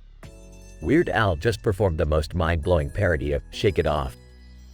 Lisa, no way. I love Weird Al. How did he even manage to have a microphone inside his mouth? John, I have no idea, but it's freaking genius. And guess what? That microphone in his mouth has another microphone inside. Lisa, you've got to be kidding me. That's some next level shit right there. John, I'm dead serious. He starts singing, and every word that comes out is like comedic gold. The lyrics are just outrageous. Lisa, I need to hear this. What are some of the hilarious versions of the lyrics? John, well, instead of, I shake it off, he sings, I take a dump. And when he says, haters gonna hate, he changes it to, taters gonna take. Lisa, ha ha ha, that's ridiculously funny. I can't imagine what else he came up with. John, it gets even better. When it gets to the part, I'm dancing on my own, he hilariously changes it to, I'm dry humping my known. Lisa, oh my god, that's so inappropriate, but I can't help but laugh. What else did he do? John, during the chorus, he sings, and the farts keep farting, farting, farting. They're blasting in my derriere. Lisa, I'm dying. That's so absurdly funny. I need to see this performance ASAP. John, trust me, you won't regret it. Weird Al's comedic timing is impeccable. Oh, and he even does a little dance routine while singing the absurd lyrics. It's a sight to behold. Lisa, this is the kind of entertainment I've been waiting for. I can't believe how creative and outrageous Weird Al is. John, agreed, he's a comedic genius. I would give anything to have just a fraction of his talent and creativity.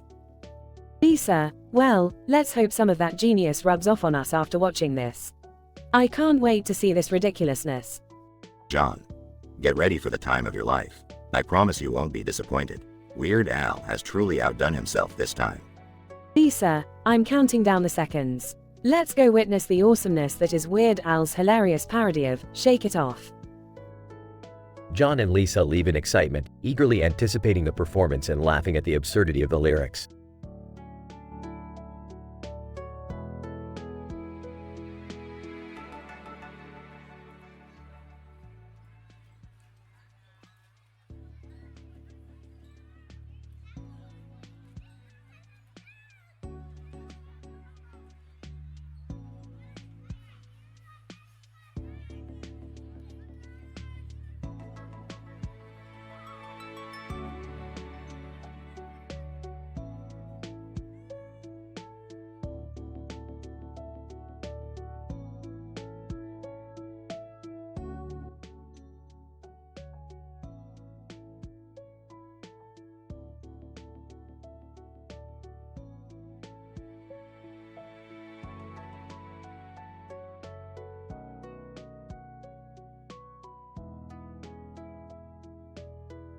Narrator, ladies and gentlemen, welcome to the Comedy Central roast of Itachi Uchiha.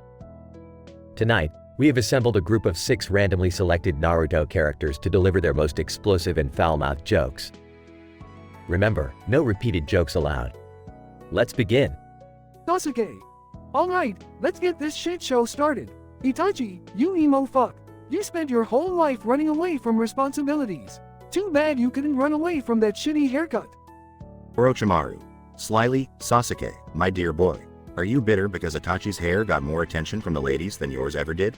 I mean, even during our time together, you were always trying to play catch up. Guess some things never change. Isume. Orochimaru, you slimy snake bastard. Your face is so ugly that even your own jutsu can't fix it. And don't even get me started on your creepy obsession with Sasuke. Get a fucking life, you sick fuck. Jiraiya. Shuckles, Kisame, talking about obsession? Look at yourself. You're literally a giant fish man with a shark fin for a sword. Someone must have been smoking some serious weed when they designed your sorry ass. Tsunade. Save it, Jiraiya. We all know you have a drinking problem. You can't even get it up without sake. And let's not forget about your secret porn collection. I guess when you're a pervert, research is important, huh? Deidara. Tsunade, you call yourself a beautiful woman, but I've seen better beer bottles rolling around in the trash. You're all wrinkled and saggy, like someone tried to sculpt a masterpiece but ran out of clay. Narrator. As the roasting intensifies, tensions rise and tempers flare. But Itachi, the master of revenge, bides his time patiently, waiting for his moment to strike back. Itachi. Calmly, the roasters get more creative by the minute. Sasuke, my dear brother, shall we revisit your attempt at revenge? Oh, wait, you couldn't even kill me properly. It's like trying to beat Mario without mushrooms. Pathetic. Itachi. Orochimaru, I must admit, you have an affinity for snakes. Perhaps that's why your presence always reminds me of a massive, slimy turd slithering its way through the sewer. Itachi. Kisame, my dear partner, your sword may be as sharp as your wit, if we consider the fact that both are fucking non-existent. I'm amazed you managed to speak without drooling all over yourself. Itachi. Jiraiya, the legendary Toad Sage. They say you've seen it all, but clearly, you haven't seen your own reflection. Maybe if you spent less time looking at women and more time actually training, you wouldn't be such a disappointment. Itachi. Tsunade, the so-called strongest kunoichi. Your tits might be impressive, but your intelligence is flatter than your personality. I guess saving lives doesn't mean shit if you can't even save yourself from your own mediocrity. Itachi. Deidara, the artist who's convinced his shitty clay birds are somehow groundbreaking. Let me ask you, do real artists use explosions to make up for their lack of talent?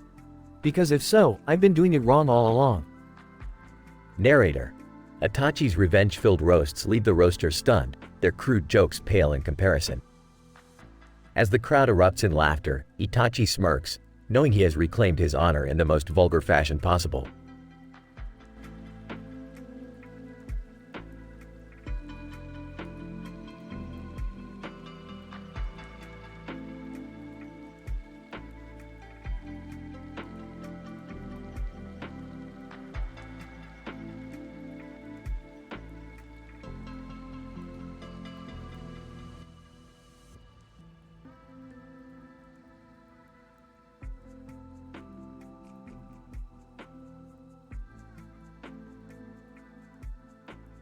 Homer. Marge, I'm feeling so down lately. Life is dull and boring. I gotta do something to spice things up. Marge. Oh, Homer. Maybe you just need a little adventure. Why don't you go out with your friends tonight? Homer. Yeah, you're right. Moe's Tavern. Here I come. At Moe's Tavern. Homer. Hey, Moe. Give me a beer, my good man.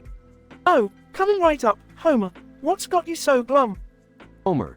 Just feeling stuck, Moe. I need something exciting in my life. Barney. Sloppily. Hey, Homer. Mind if I join you? Homer.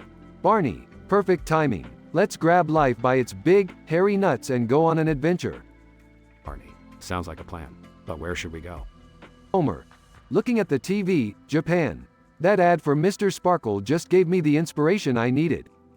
Barney. Japan. Huh. I've always wanted to try sushi. Homer and Barney board a plane to Japan. Homer. We made it, Barney. The land of the rising sun. Get ready for an epic adventure. Barney. Burping. You bet, Homer. Let's make this trip count. In Japan, Homer and Barney find themselves lost and confused in the bustling streets of Tokyo. Homer. Great job, dumbass. We're lost. How are we gonna find Mr. Sparkle in this maze? Barney. Don't worry, Homer. I have a plan. Let's ask that nice-looking geisha for directions. Approaching a geisha. Homer. Excuse me, miss. Do you know where we can find Mr. Sparkle? Geisha. Speaking Japanese. Homer. Oh, crap. She doesn't speak English. Quick, Barney. Do your impersonation of a sumo wrestler and act it out. Barney. Doing a terrible impersonation. Sumo. Sumo. The geisha points them in the right direction. Homer. Great job, Barney. We're closer to Mr. Sparkle than ever before. They finally arrive at the Mr. Sparkle factory. Homer, look at all these shiny Mr. Sparkle boxes. I've never been so excited in my life. Barney, chugging a beer. Oh, Homer. This place is a beer lover's paradise. They both dance around the Mr. Sparkle factory, drinking beer and having the time of their lives. Homer, this is the best adventure ever, Barney. We found our own version of paradise. Barney, burping. Yeah, Homer. It doesn't get any better than this. They continue to celebrate their newfound happiness and friendship, surrounded by the joy of Mr. Sparkle.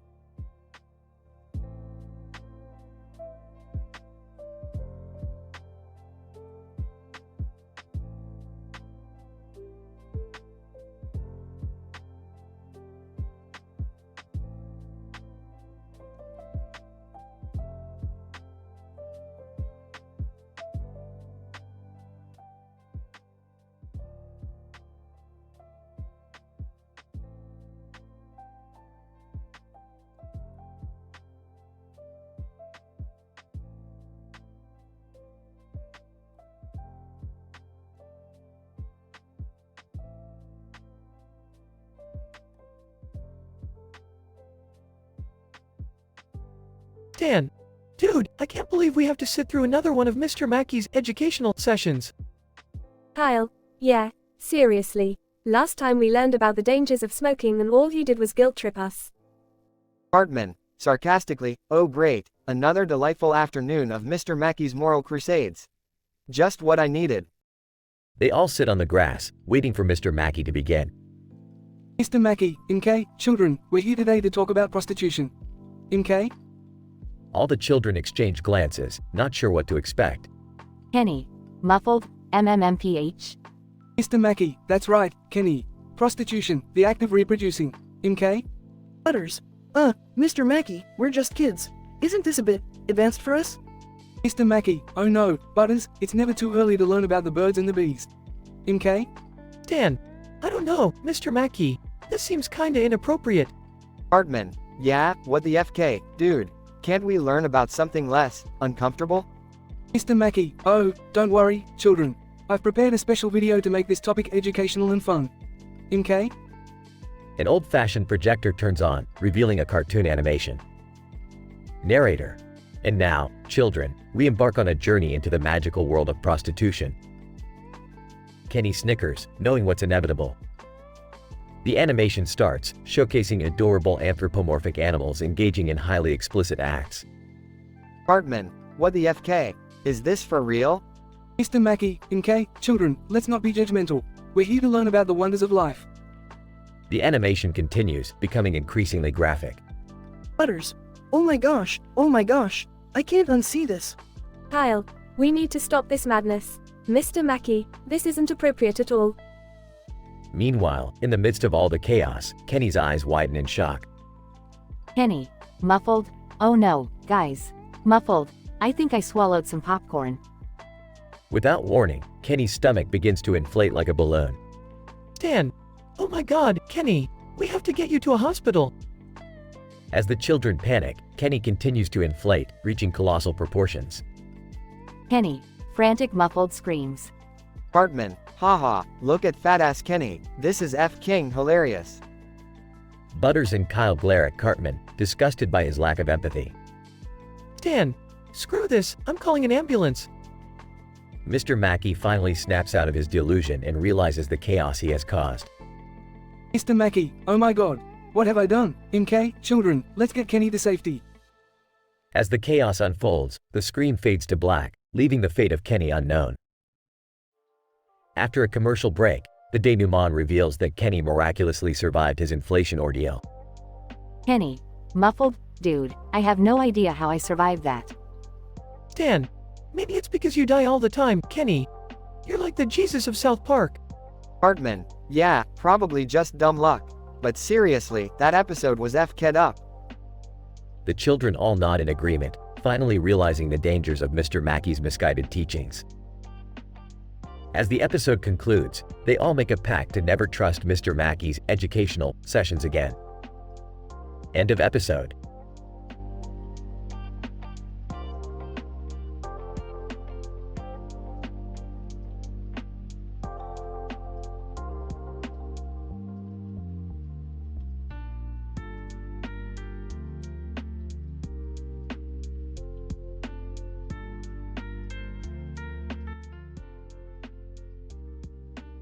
Bob, what the hell is going on here?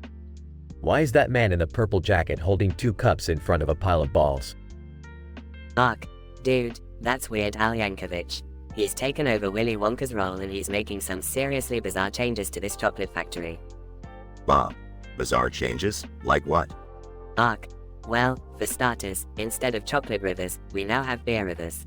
Yeah, you heard me right. Beer, freaking, rivers. Bob, are you kidding me? That sounds amazing.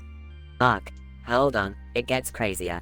The Oompa Loompas, they've all shaved their heads and now have tattoos. Bob, no way, are they still singing those catchy tunes? Mark, oh yeah, but the lyrics are NSFW now. They've turned into a bunch of foul-mouthed rappers. Bob, this is insane. But tell me, what about the golden tickets? Mark, well, now they're platinum tickets. And if you find one, you get a lifetime supply of weed instead of chocolate. Bob, weed? This is getting out of control. And what about the candy? Is it still magical? Mark, magical is an understatement, my friend. Now, the candy comes with a warning label. It can turn you into a different sentient species for a whole day. Bob, you've got to be kidding me. I want to try that.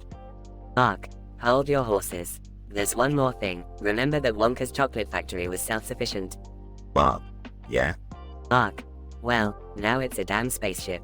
It can teleport anywhere in the universe. Bob, what the actual F asterisk asterisk? Alright, I need to see this for myself. Let's find a platinum ticket and get high as aliens. Mark, that's the spirit, Bob. Let's go on a twisted, intergalactic chocolate adventure like no other.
Randy, alright, everybody. Gather round. We're about to use this time-traveling device to go back in time and visit the infamous Battle of Thermopylae. Hartman rolls eyes. Seriously, do we have to go back to ancient Greece? Can't we just go to the future where I'm a billionaire? Andy, no, Cartman, we need to learn about history and appreciate the sacrifices made by our ancestors. Kyle, yeah, dude, it's important to understand the past so we don't repeat it. Dan, fine, let's just get this over with. What do we do next? Andy, alright, gather round the TV screen and hold on tight. We're going to be transported back in time. TV announcer, and now, a special episode of South Park, The Time-Traveling Misadventures, Battle of Thermopylae. The screen flickers, and the group suddenly finds themselves in ancient Greece surrounded by Greek soldiers and Persian warriors. Hartman looks around in shock. Holy crap, we're actually here. This is like being in a freaking history book. Dan, dude, check out those Persian warriors. They're massive. Kenny, muffled. MMMPH. Andy. Alright, everyone, we need to blend in and observe. Stick together and stay out of trouble. As the group walks through the battlefield, a stray arrow suddenly hits Kenny in the face, causing him to combust into flames. Hartman laughs, oh my god, they killed Kenny. You bastards. Kyle, Cartman, this is not the time for your stupid catchphrase. Andy, we need to find shelter. Quick, let's hide in that tent over there. The group enters the tent and finds themselves face to face with none other than Xerxes, the Persian king. Xerxes, who dares intrude upon my tent? Stan. Sorry, Your Highness. We, got lost in the chaos. Xerxes, very well, you shall be our prisoners until this battle is over. Hartman, prisoners, my ass. You think you can contain the Coon and friends? In a bizarre twist, the group manages to overpower Xerxes and his guards, taking control of the Persian camp. Stan. Amazed. Dude, we just took over the Persian army. This is insane. Kyle, we need to find a way to end this battle and save the Spartans from certain doom. Andy, I've got an idea. Let's stage a diversion by creating a giant hologram of a massive Persian army on the mountainside. The group devises a plan and uses their time-traveling device to project a holographic army, terrifying the Spartans. Spartan warrior. By the gods, their numbers are endless. Retreat. The Spartan soldiers retreat, thinking they're outnumbered, and the Persians celebrate their victory. Andy, now that the battle is over, let's get back to the present before we screw up history any further. The group gathers around the time-traveling device and prepares to return home. Kyle, that was crazy, but at least we prevented a massacre. Stan. Yeah, I don't think anyone will believe this story when we get back. Hartman, whatever, dudes. As long as I can go back to my bag of cheesy puffs, I'll be happy. The screen flickers once again, and the group finds themselves back in their living room, relieved but exhausted. Andy, well, I guess it's safe to say we won't be going on any more time travel adventures. Kyle, yeah, let's just stick to watching history documentaries from now on. Kenny. Muffled. MMMPH. Hartman, shut up, Kenny. You don't even count as a person in this narrative.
Willy Wonka, ladies and gentlemen, gather round.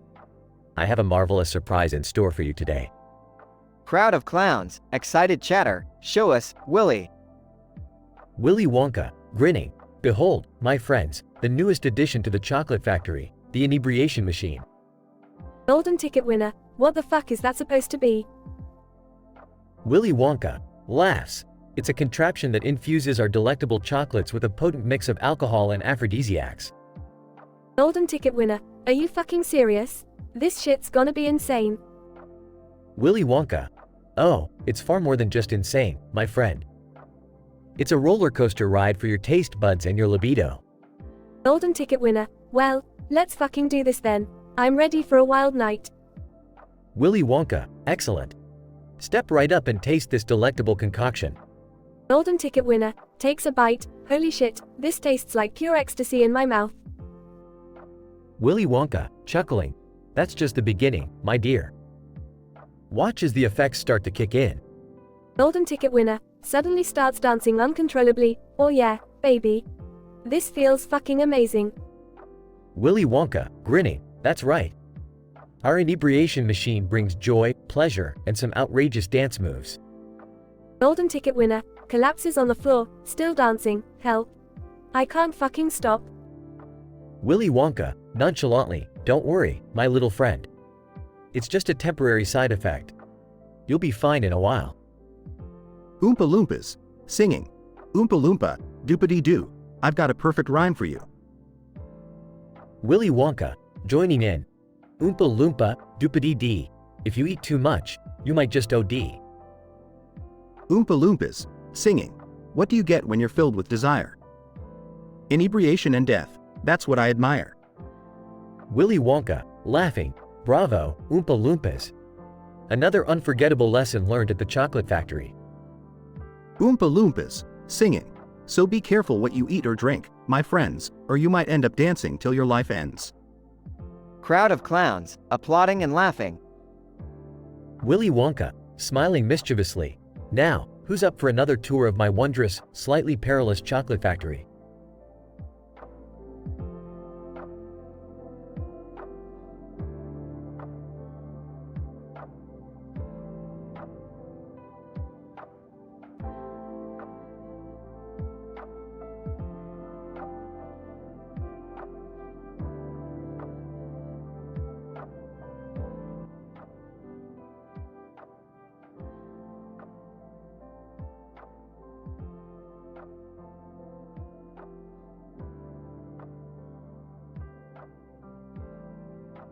Characters.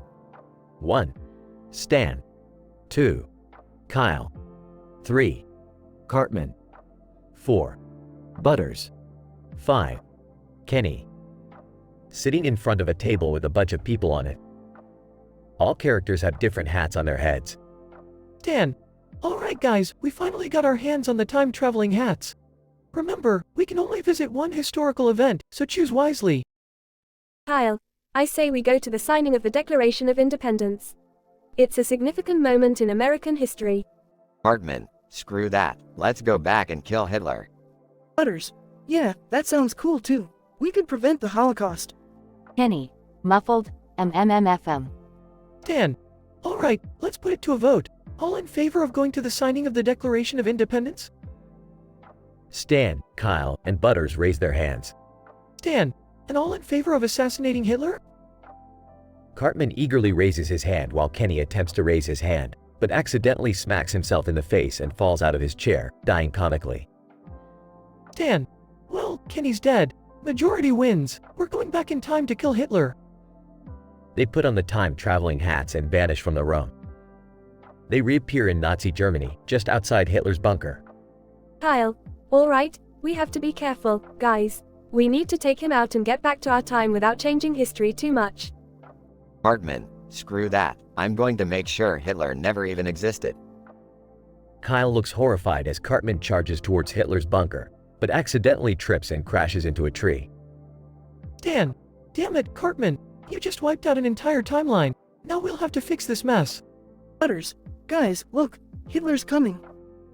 Hitler approaches them, but before they can react, Kenny, who miraculously survived, comes running towards them with a rocket launcher. Kenny, MMFMMFMMF. Kenny fires the rocket launcher, hitting Hitler and causing a massive explosion that engulfs the entire area. Dan. Holy shit, Kenny. You just blew up Hitler. Kenny, MMF. The chaos subsides, and they find themselves back in their own time, surrounded by rubble. Kyle, that was unexpected. But at least we stopped Hitler, right? Dan. I guess so, but at what cost? We destroyed half of Germany. Cartman, who cares? We saved the world. Let's go get some cheesy puffs. They all walk off, leaving the destruction behind them, unaware of the consequences of their actions. Months later, the group discovers that their actions resulted in a power vacuum in Germany. leading to an even worse dictator rising to power. They realized the importance of not messing with history and vowed never to time travel again. In the end, the boys learned that messing with history can have unforeseen and disastrous consequences. They now understand the gravity of their actions and the importance of considering the potential outcomes before making any decisions. They decide to stick to more mundane adventures in the future, leaving the time-traveling hats behind.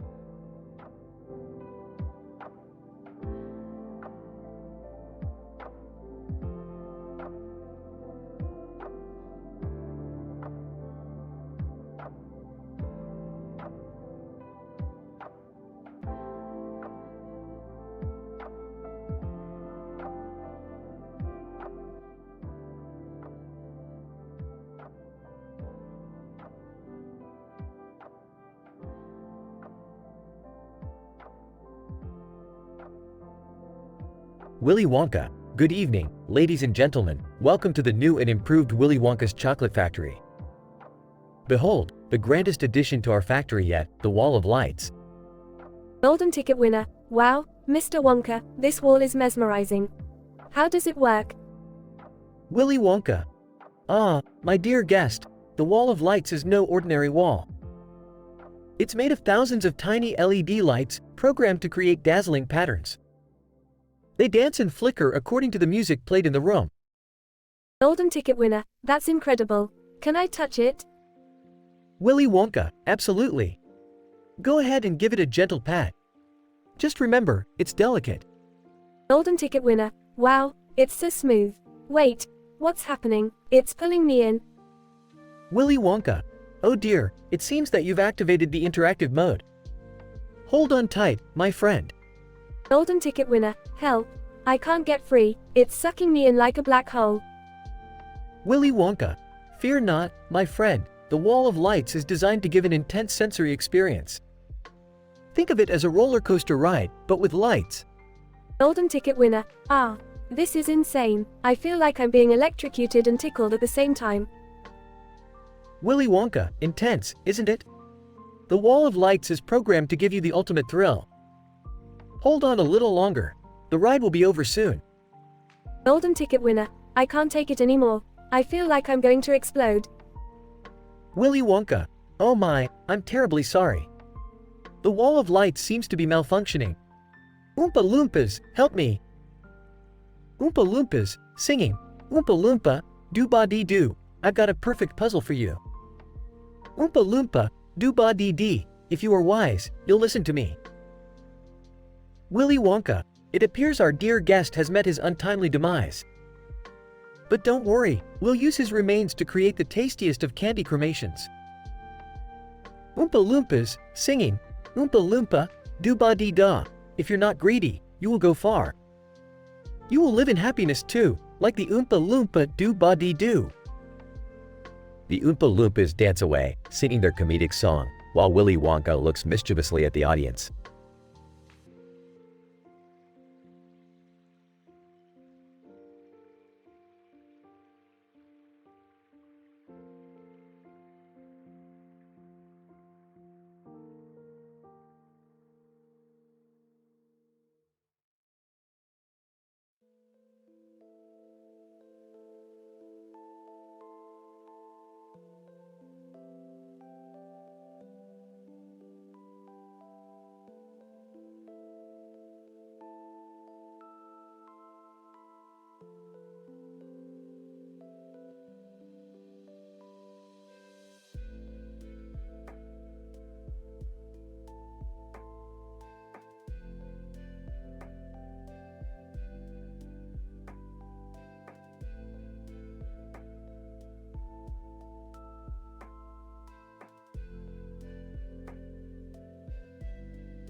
Morty, what the fuck are you doing in here? Rick, I didn't know you were here, man. I was just checking myself out in the mirror, you know? Trying to boost my self-esteem a little. Morty, what the hell is that mirror doing in here? And why does it have a creepy ass face on it?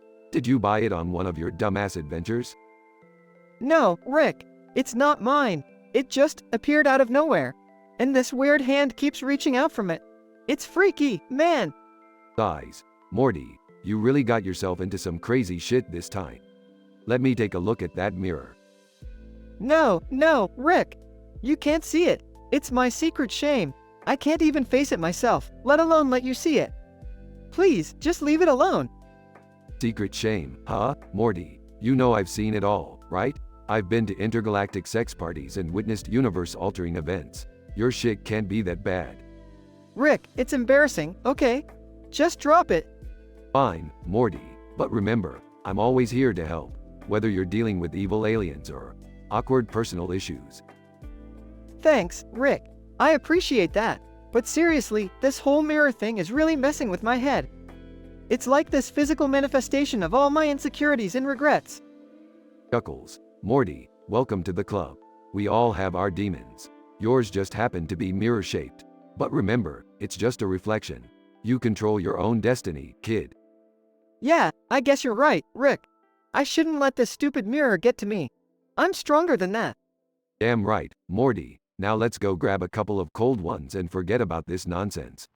We've got adventures to conquer and multiverses to fuck up. Haha, you're the best, Rick. Let's go kick some ass. They exit the room, leaving the strange mirror behind, their bond stronger than ever as they face the unknown together.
Narrator. In the heart of an animated realm, a peculiar incident was about to unfold. Two iconic characters found themselves embroiled in a wild confrontation over a massive boulder. All the while, the legendary Hulk Hogan stood as their unexpected wrestling coach. Hulk Hogan. Alright, Rick and Morty, listen up. If you want to wrestle like the champions, you gotta have the guts. Whoa, hold on a minute there, brother.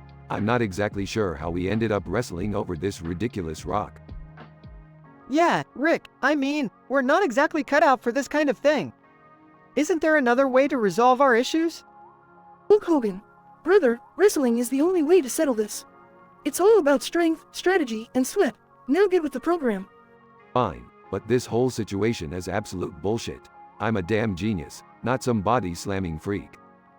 Yeah, Rick, I don't think I can handle this. I mean, wrestling with you is one thing, but Hulk Hogan? Come on! Hulk Hogan. Quit the whining. Now, let's start with the basics. Rick, you gotta channel your inner power, brother. Inner power? My IQ is my power, Hogan. Intelligence is what truly matters. Excuse me, Hulk. Can I just say this seems highly inappropriate? We're just kids. Hulk Hogan. Kid, Schmid. This is about learning to kick some serious ass. Now, Morty, show me what you got. Oh, geez, Hulk, I don't know about this. Alright, fine. Take that. Rick and Morty attempt to grapple, but it ends in a comical mishap, sending both characters flying across the cartoonish landscape. Damn it, Morty, look what you did. We're gonna be stuck in this insane farce forever. I'm sorry, Rick. I didn't mean for any of this to happen. Hulk Hogan. Brothers, quit your belly aching. You've got potential, but you're too busy bickering. Suddenly, a giant Hulk bursts onto the scene. Giant Hulk, you dare interrupt the Hulk? I will crush all of you. Hulk Hogan. Oh, snap. It's my evil twin, the gigantic Hulk. Quick, Rick, Morty, combine your strengths and fight back. Screw this, Morty. Activate the interdimensional portal gun. We're outta here. Good idea, Rick. Let's get the hell out of this insane mess. Nervously, Rick and Morty manage to activate the portal gun, escaping just as the two Hulks clash. Narrator. As they swiftly disappeared into another dimension, the chaos behind them ceased. The bizarre wrestling lesson with Hulk Hogan came to an abrupt end, leaving only memories of a most improbable event. Sometimes, even the most unlikely scenarios unfold in the animated realms of our imaginations. And in the end, Rick and Morty would forever remember their absurd lesson in the world of wrestling.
Hey Morty, pass me that flask. It's time to start the day with a good old swig of intellectual juice. Rick, shouldn't we, be doing something productive? Morty, productivity is overrated. Let's just kick back and relax. How about a game of checkers? Sure, Rick, but aren't we supposed to be, saving the universe or something? Morty, stop being such a buzzkill. We'll get to that in due time. Now, let's play. Suddenly, two men from the future, James and Ethan, burst into the room. James, Rick and Morty, we challenge you to a game of chess. Who the hell are you guys? Ethan, we are the descendants of Morty from 200 years in the future. We've come back in time to test our skills against you both. Geez, why do people always want to mess with us? Fine, we'll play your little chess game. As the game progresses, the intensity in the room rises. James, your move, Morty. I move my knight to e5. Ethan, interesting choice, Morty. But I'm afraid your move is futile. Morty's face drops as he realizes his blunder. Oh no, I didn't see that coming. Well. Looks like Morty made a classic rookie mistake. It's up to me now. Rick's eyes gleam with determination as he plots his next move. I move my rook to h8. Checkmate. Future losers. James and Ethan, impossible. Rick smirks triumphantly as the two men exchange bewildered glances. James, you defeated us. That's statistically improbable. Ethan, indeed. You both truly are the legendary geniuses we were told about. Damn right, we are. Now get the hell out of here before I decide to mess with the space-time continuum some more. Slinking away, James and Ethan disappear into their time portal, defeated and humiliated. That was intense, Rick. We really showed them. Of course we did, Morty. We're unstoppable. Now, who's up for a game of intergalactic poker? I think I'll pass. I've had enough excitement for today.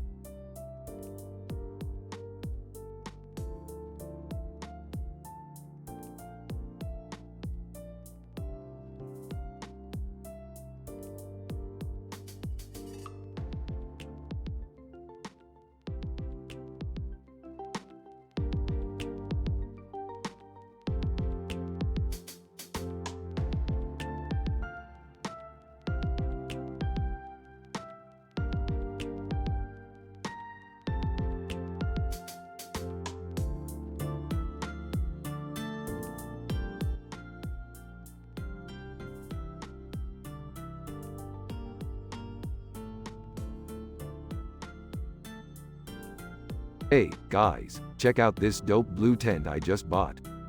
Carla. Damn, Rick. That's one fine tent you got there. What are you gonna do with it? Well, I was actually thinking of setting it up and spending the night out in the wilderness. The wilderness. Dude, we're surrounded by trees and shit. This isn't the wilderness. Oh yeah? Well, watch me. I'll be one with nature tonight. Asterisk, a homeless lady named Lily approaches the group. Lily, mind if I join you guys? I need some company tonight. Sure, why not? The more, the merrier. Later that night, under the starry sky. Carla. So, Lily, what's your story? How'd you end up homeless? Lily, life has been a roller coaster, you know? Lost my job, got evicted, and ended up on the streets. But hey, I'm still here. Wow, Lily, you're such a strong woman. I'm really drawn to that. Eddie, Rick, are you serious? You've known her for like 5 hours. I can't help it, Eddie. I'm in love. Lily, will you marry me? Lily, Rick, I can't believe you're asking me after just one date. Carla. Rick, this shit is crazy. You're moving way too fast, man. I don't care what you guys think. Lily, please say yes. Lily, okay, Rick, I'll marry you, but let's take things slow, okay? The group erupts into loud cheers. Eddie, this is some next level insanity, guys. But hey, to love and crazy decisions. Carla. Cheers to that. Now let's get through this night in the wilderness and plan a damn wedding. The night continues with laughter, love, and a wild adventure in the woods, as the group embraces Rick and Lily's impulsive decision. Scientific description. This episode showcases the intriguing phenomenon of instant and intense emotional connection between individuals, leading to a rapid progression in their relationship. It highlights the subjective perception of love, where one individual, here represented by Rick, becomes enamored with another, depicted by Lily, after just a brief encounter. Notably, the unique outdoor setting amplifies their passionate connection, potentially attributing to the uninhibited expression of emotions. Additionally, the presence of supportive friends, represented by Carla and Eddie, fosters an environment conducive to impulsive decision-making, as they encourage Rick's proposal. While it deviates from conventional relationship timelines, this event serves as a captivating example of the unpredictability of human emotions and the undeniable power of love.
Title: The Rick and Morty Debacle. Characters. Rick, a brilliant yet cynical scientist. Morty, a naive and bumbling grandson. Holding 2 cell phones and looking confused. Rick, I think I accidentally merged dimensions again. Now I've got 2 cell phones, and there's this weird green leaf on my head.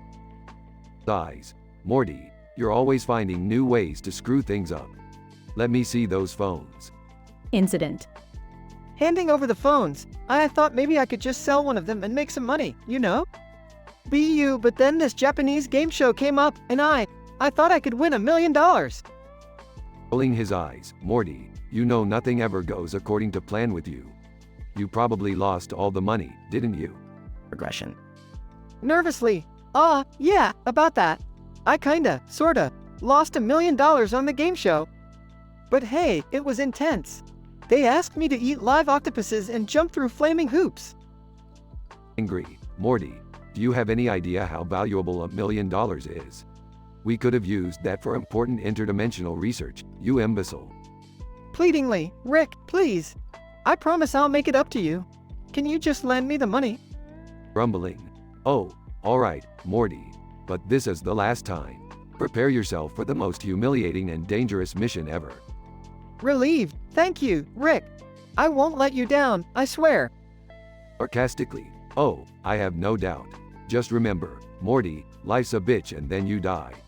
Now, let's go retrieve that lost dimension portal device before things get even messier.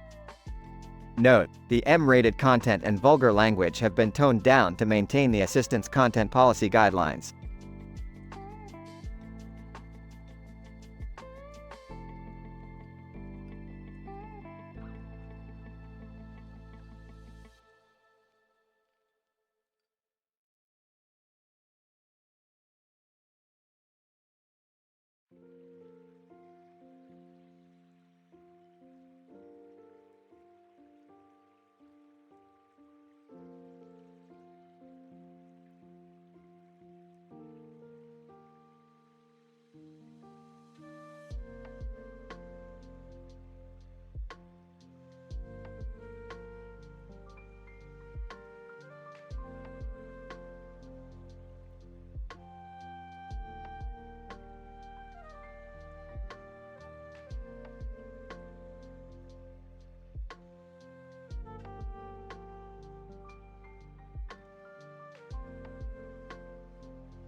Title: Johnny Bravo and the Crush Confessions.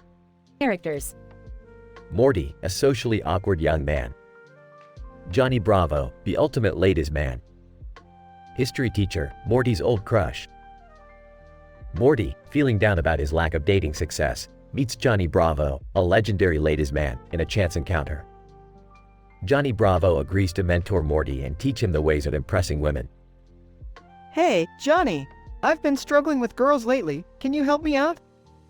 Johnny Bravo. Sure thing, Morty. The ladies cannot resist the Bravo. Let's get you sorted. Incident. Johnny Bravo's mentorship leads Morty to develop newfound confidence. Morty decides to ask out his old history teacher, with whom he used to have a crush during his school days. Johnny, I think I'm ready to ask someone out. There's this history teacher I had a crush on back in school. Do you think I should go for it? Johnny Bravo. Absolutely, Morty. It's time to show your teacher you've graduated from being a mere student to a real man. Go get her. Regression. Morty musters up the courage to approach his former history teacher, who is initially taken aback by his newfound confidence. However, things take an unexpected turn when Morty's teacher reveals a shocking secret. Hi, Ms. Johnson. I know it's been a while, but I couldn't help but notice how stunning you still look. Fancy going out for a drink? History teacher, Morty, I had no idea you felt this way. But you need to know something. I used to be a superhero, and I had to retire because of a dangerous enemy. Surprised? What? A retired superhero? That's unbelievable. As Morty listens to his teacher's unbelievable story of her superhero past, he learns of a big secret that connects him to her world of adventure. Ms. Johnson, this changes everything. I had no idea you were a superhero. What can we do about it? History teacher, Morty, there's a villain out there who threatens not only my former superhero team but the whole world. We need to stop him. Are you willing to help? Morty's life takes a wild turn as he embarks on a thrilling adventure with his former history teacher, now a retired superhero. Together, they aim to save the world from a powerful supervillain, all while navigating their newfound romantic connection. I never thought my crush would turn out to be a retired superhero. Let's save the world together, Ms. Johnson. History teacher, call me by my superhero name, Morty. We've got a lot of work to do.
Sorry, but I won't be able to generate that story for you.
Morty, I can't believe you're making such a big deal out of what to wear to a damn birthday party.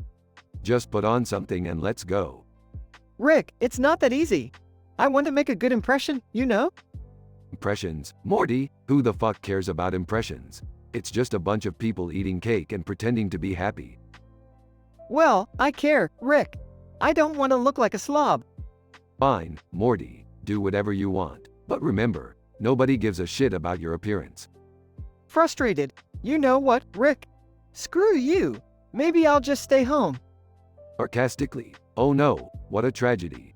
The world is going to end because you won't show up to a dumb birthday party. Determined. You know what, Rick? I'll show you. I'll go to that party and make everyone wish they hadn't doubted me. Good luck with that, Morty. I'll be here, not giving a flying fuck about your petty little party drama. Determined. I'll show you, Rick. I'll show everyone. I'll be the life of the party. Rick rolls his eyes and goes back to his experiments, while Morty storms off to his room to find the perfect outfit for the birthday party. All right, Morty, you got this. Time to shine at this party. Morty rummages through his wardrobe, trying on different outfits, but nothing seems quite right. None of these clothes make me stand out. I need something bold, something that says, fuck yeah, Morty's here. Suddenly, an idea strikes Morty's mind. He dashes to his garage and grabs Rick's portal gun. If I can't find the perfect outfit, I'll just travel to another dimension and steal one. Morty activates the portal gun and steps through, finding himself in a dimension where everyone wears vibrant, neon-colored suits. Jackpot! These suits will definitely make me the center of attention. Morty quickly changes into a neon green suit and returns to his dimension, feeling confident and ready to conquer the party. Rick, guess what? I found the perfect outfit for the party. You're gonna eat your words. Rick looks up at Morty, impressed by his neon green suit. Well, Morty, I'll be damned. You actually pulled it off. Guess I underestimated your fashion skills. That's right, Rick. I'm gonna rock this party like it's my last day on Earth.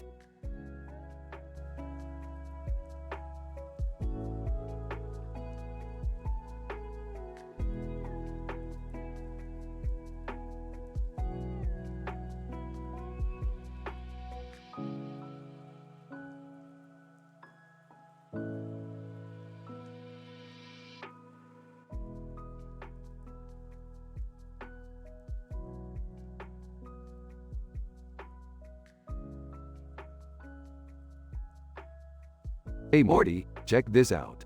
Look at the guy flipping burgers over there. It's former President Obama. Whoa, you're right, Rick. What's he doing in a fast food joint? Apparently, being a president wasn't very satisfying for him.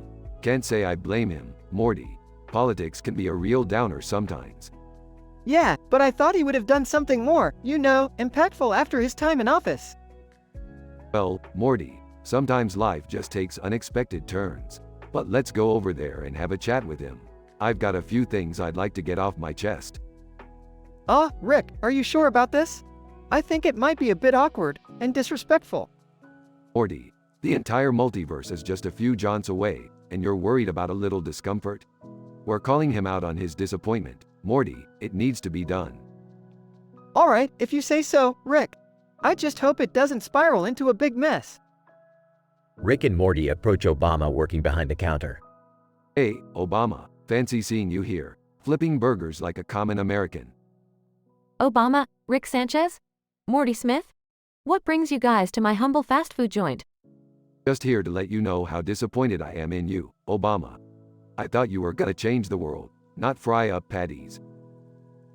Obama, look, it's not what you think, Rick. After being president, I realized that sometimes simple, honest work is what matters. I'm just trying to make a living like anyone else.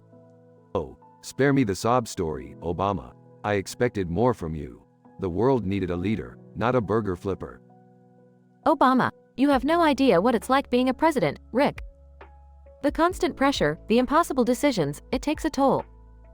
I did what I could with the cards I was dealt.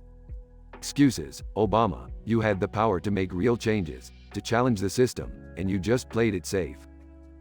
Rick, maybe we should cut him some slack. Being the president isn't easy, you know? Morty, this is bigger than that.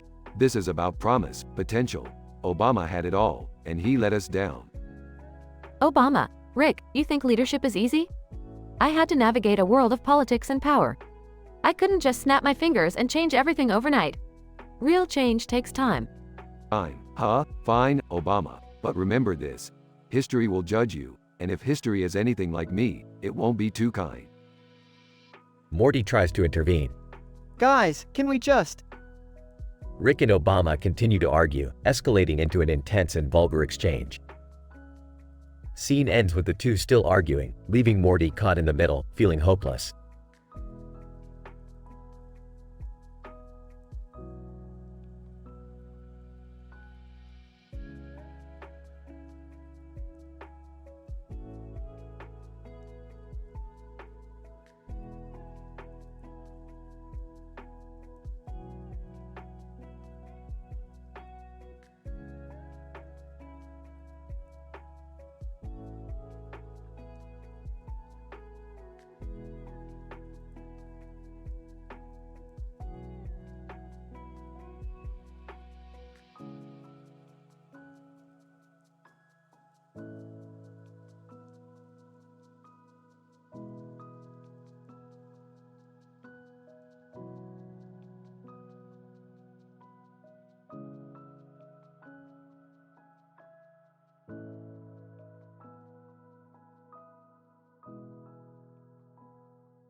Alright, Morty, sit your dumb ass down. I got a crazy story for ya. Oh great, another one of your wacky adventures? No, Morty, this one's different. It's about the time I had to live inside my house for 40 days and 40 nights. Sarcastically, oh really, Rick? And why exactly did you have to do that?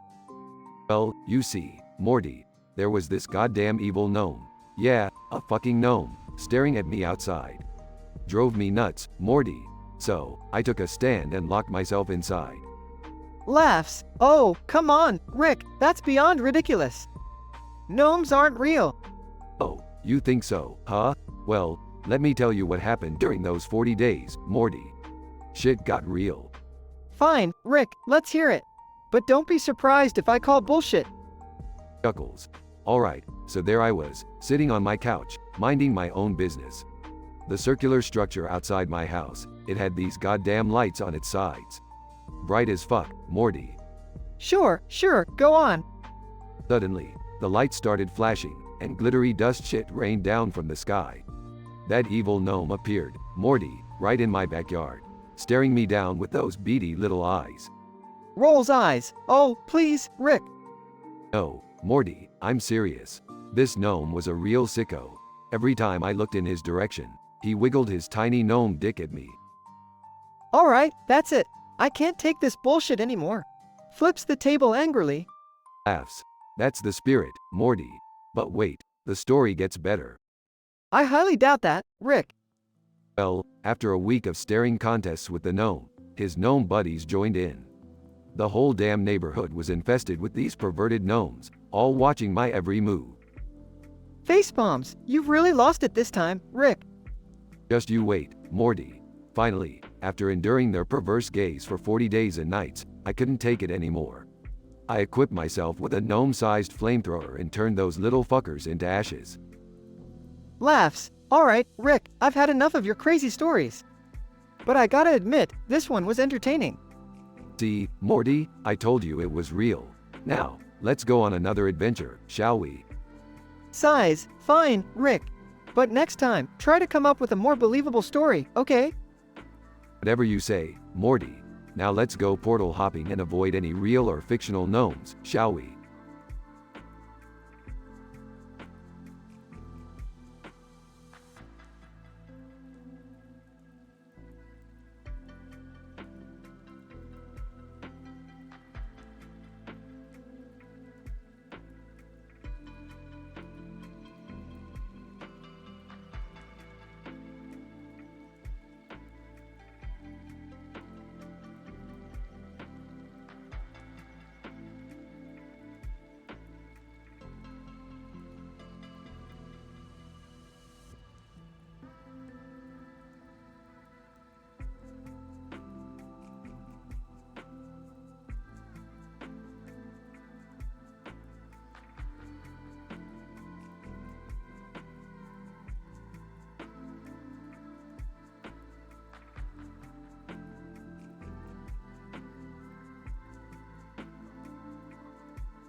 Why do we always end up in these crazy situations with Rick?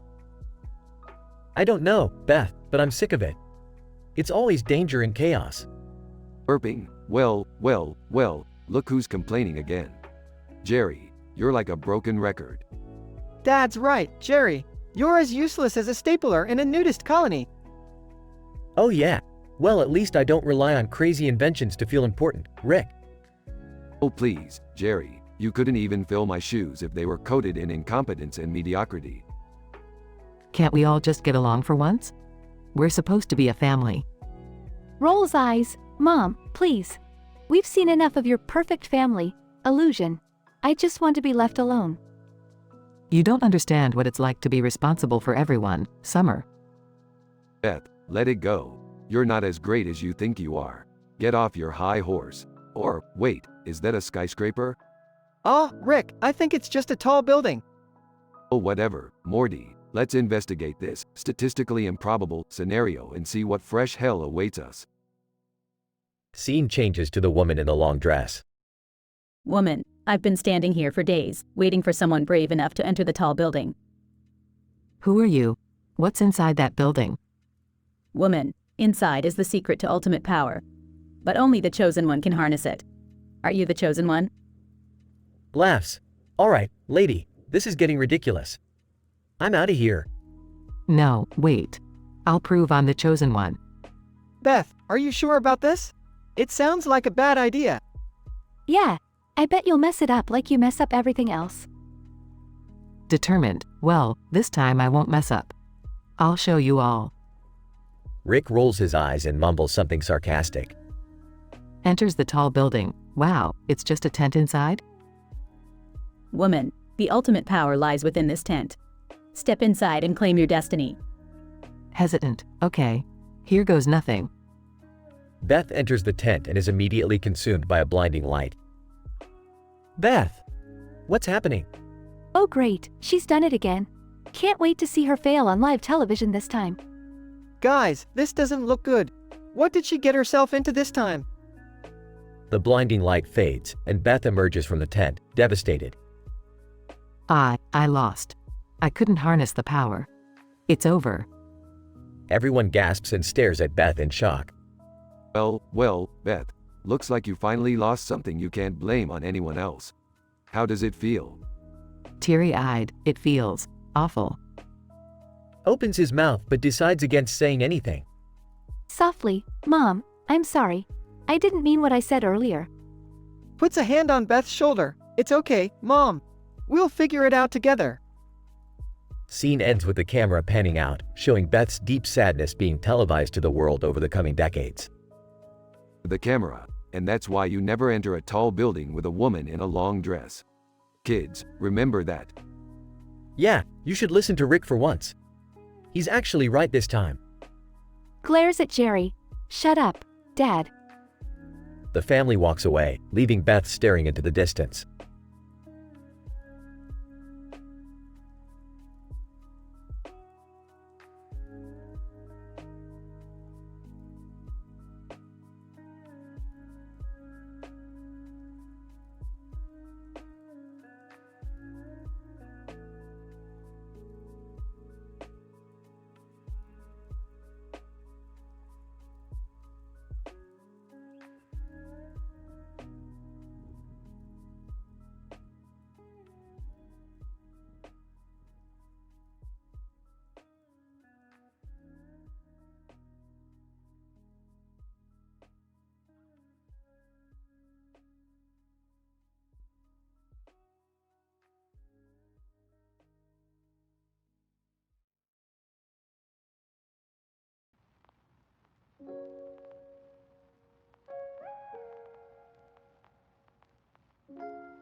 Morty, I don't get it. Your mom Beth claims to be a smart person, a brilliant heart surgeon, and all that jazz.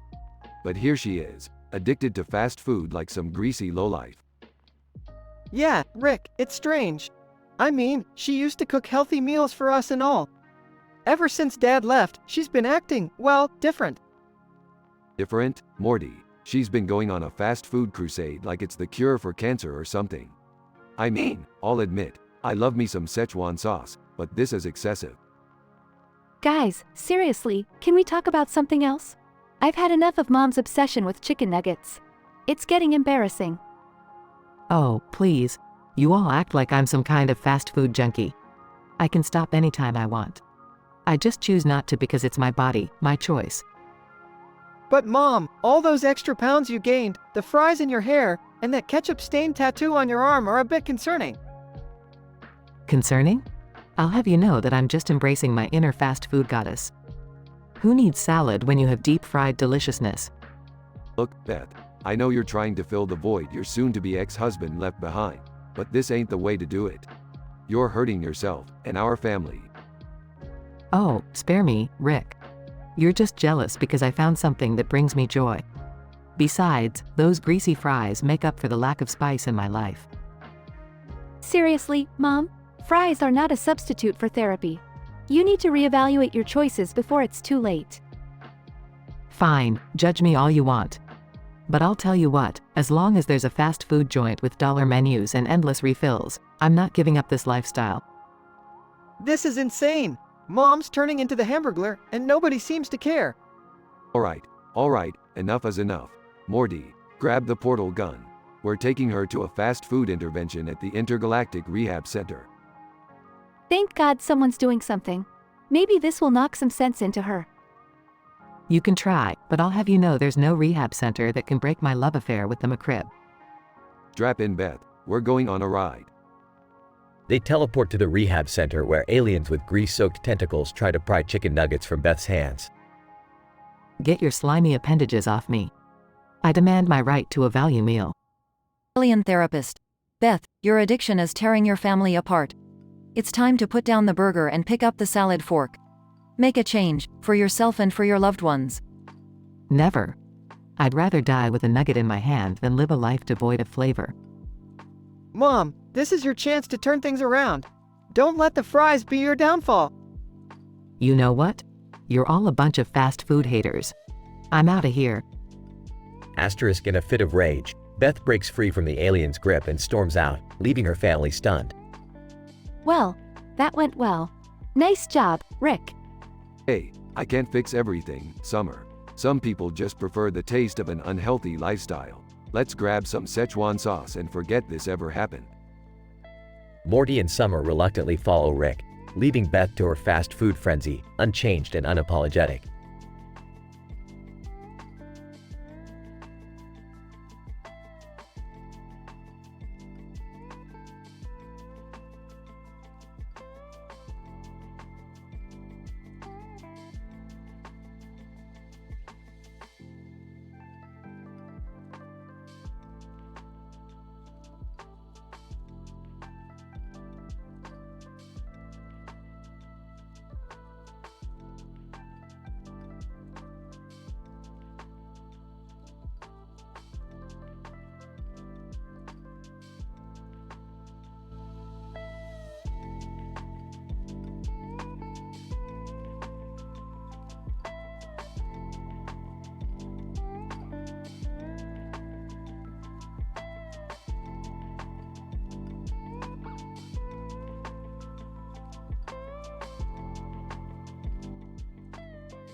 Morty, I'm telling you, addiction is a serious problem.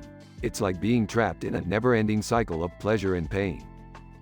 Oh, yeah, Rick, I get it. But what does this have to do with Beth eating fast food? Morty, Beth's fast food addiction is spiraling out of control.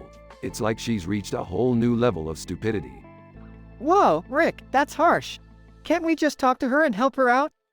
Morty, talking to Beth is like trying to reason with a horny rabid squirrel on crack. It's useless. Hey guys, what are you talking about? Seriously, Mom, we're worried about your fast food obsession. You've gained like 20 pounds. Oh please, you two drama queens. It's just a little stress eating. I'll be fine. Beth, you don't understand. Your addiction is changing you, turning you into a greasy, artery-clogged monster. You're overreacting, Rick.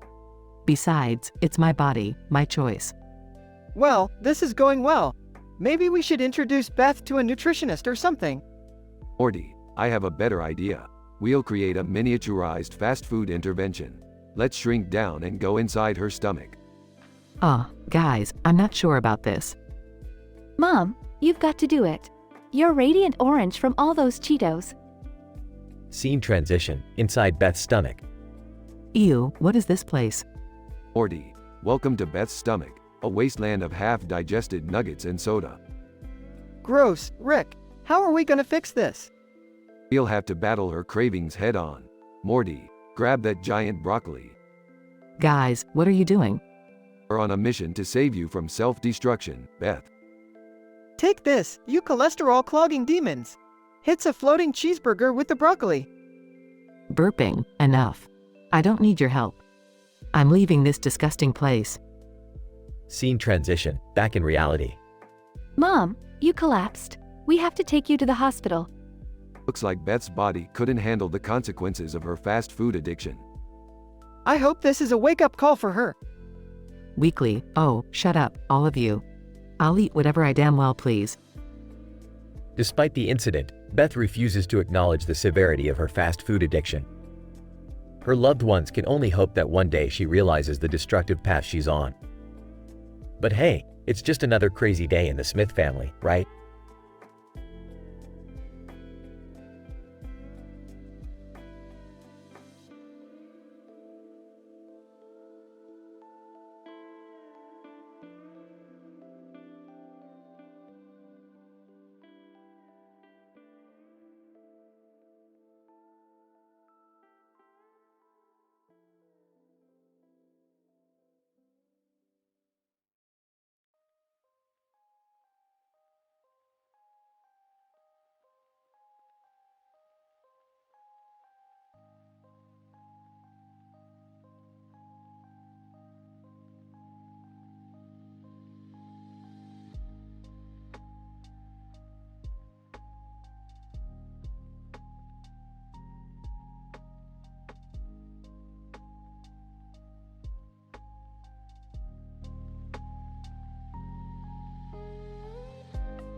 Morty, I don't know how we ended up in this mess, but I blame you.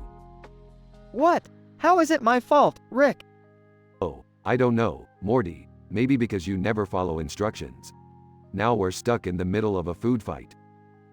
Angrily, Jerry, put the knife down. I can't believe you just ruined our dinner. Well, it's better than your cooking, Beth. Besides, I saw that look you gave the mailman last week. Whoa, whoa, whoa. Let's not start airing out the dirty laundry, Jerry. We're here for a good time, not a Jerry Springer episode. Guys, can we just calm down and clean this up? Summer and I are tired of getting hit by all this food.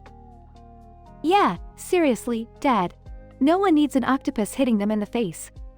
Morty, grab that shrink ray over there. Watch this, shoots the shrink ray. Whoa, Rick, you just made the food even crazier. Look, now it's miniaturized and flying all around us. Well, Morty, sometimes you gotta shrink first to think later. It's the scientific way, Morty. Jerry, do something about this. And put that shrink ray down. Fine, Beth. I'll take care of it. Grabs the shrink ray and accidentally shrinks himself. Way to go, Jerry. Now you're a mini Jerry. Can't say I didn't see that coming. Oh, now the food's growing.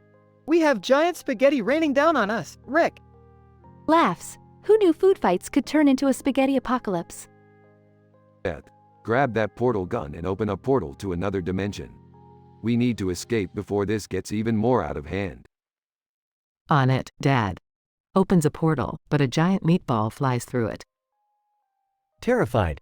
Oh, great. A meatball from another dimension just hit me in the face. Morty, use your grappling shoes to climb up this giant noodle with me. We're getting out of here. You got it, Rick. Puts on the grappling shoes and starts climbing. Shouting, Jerry, come on. We're leaving. Panicking, but what about the food? Dad, forget the food. Just come. Okay. Runs towards Beth. Morty, we made it out. I call this adventure the Great Food Fiasco. Let's go home and grab some pizza. Sounds good to me, Rick. Pizza sounds way safer right about now.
Laughs, check out this plate, Jerry. It has a freaking cartoon character on it. Amused. Yeah, they really went all out with the designs. Who'd have thought eating off a cartoon character's face would be so appealing? Sarcastically, the culinary world has truly reached its peak of sophistication. Excitedly, guys, look! There's another cartoon character on the other side of the table. This one looks even crazier. Mocking, great, we're dining with fictional characters now. Playfully, well, at least we won't have to worry about them stealing our food. Chuckles, we're more likely to steal theirs. Giggles. You guys are crazy. Let's just enjoy our dinner. Incident. Playfully throws a cherry tomato. Catch, Beth. Catches the tomato. Oh, it's on. Laughing, seriously, a food fight? Nervously, Dad, maybe we shouldn't. Interrupting. Too late, Morty. Progression. The food fight erupts, chaos ensues, and the room fills with bizarre foods flying in all directions. Dodging a flying pancake. Ooh, flapjacks from the sky. Who would have thought? Getting hit by a spaghetti tornado. Ow! That's not your average spaghetti, Rick. Covered in mashed potatoes. Seriously, guys? Do we really need to do this? Throwing a hot dog. Take that, Jerry. Ducking. You'll pay for that, Beth. Denouement. As the food fight subsides, everyone is covered head to toe in a messy mashup of strange foods. Laughs. Look at us, a bunch of grown adults covered in food. Chuckles. Yeah, but it was worth it. Wiping food off his face. Chaos may be messy, but it's damn entertaining. Gesturing to the mess, and who's gonna clean all this up? Smirking. Well, at least we'll always have the memory of this insane food fight. Conclusion. They all burst out laughing and share a moment of camaraderie, realizing that sometimes the most bizarre and unexpected experiences can create the best memories. Scientific PhD level description. This episode explores the unexplored dynamics of culinary experience and its impact on social bonding.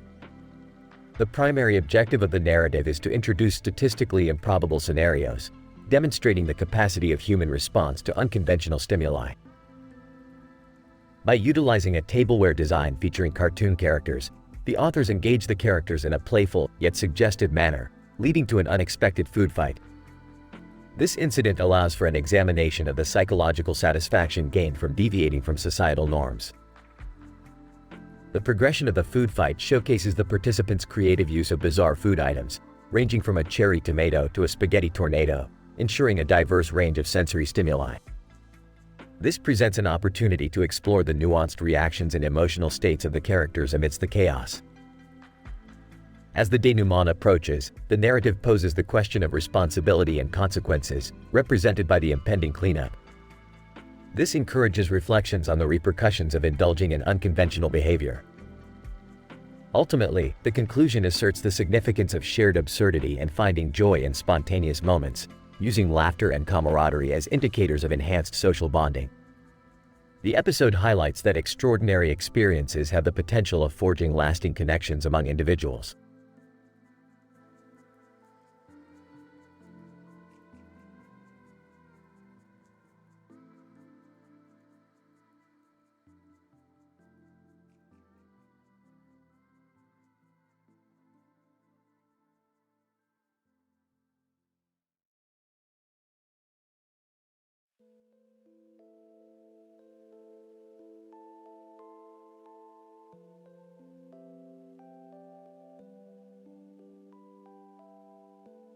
Looking at the plate of food in front of him, well, Morty, looks like we stumbled upon the most scientifically improbable food fight in the universe.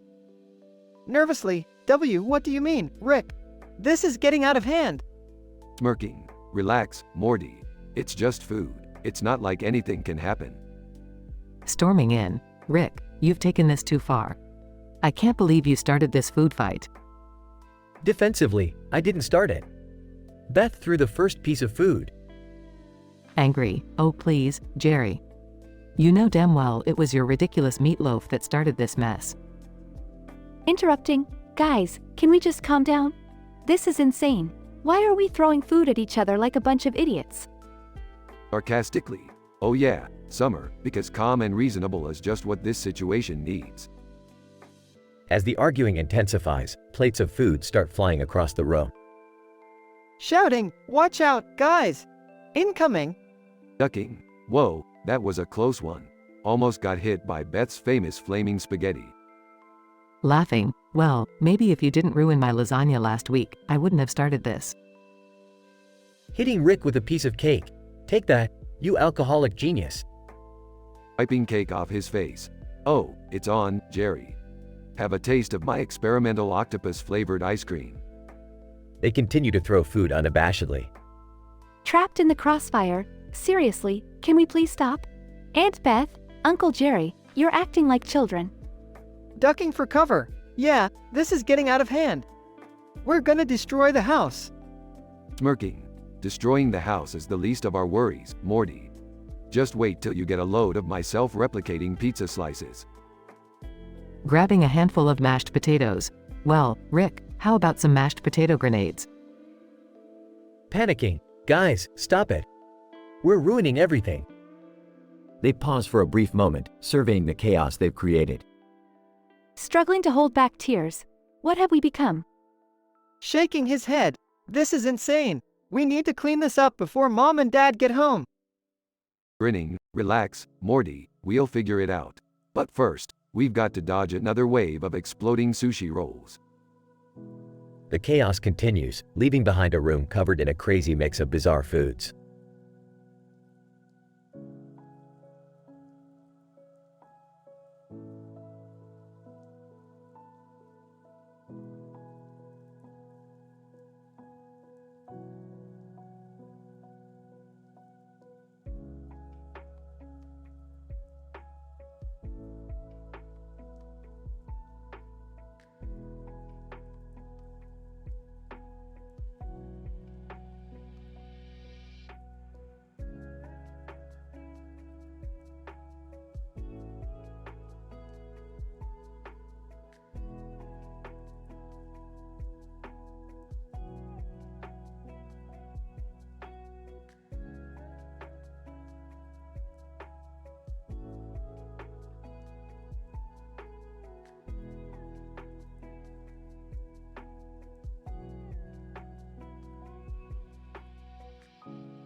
Morty, why did we agree to play this dumb video game in the first place?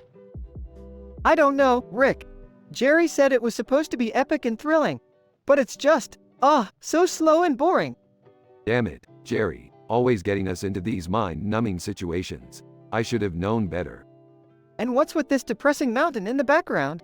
It's like the video game designers couldn't think of anything interesting.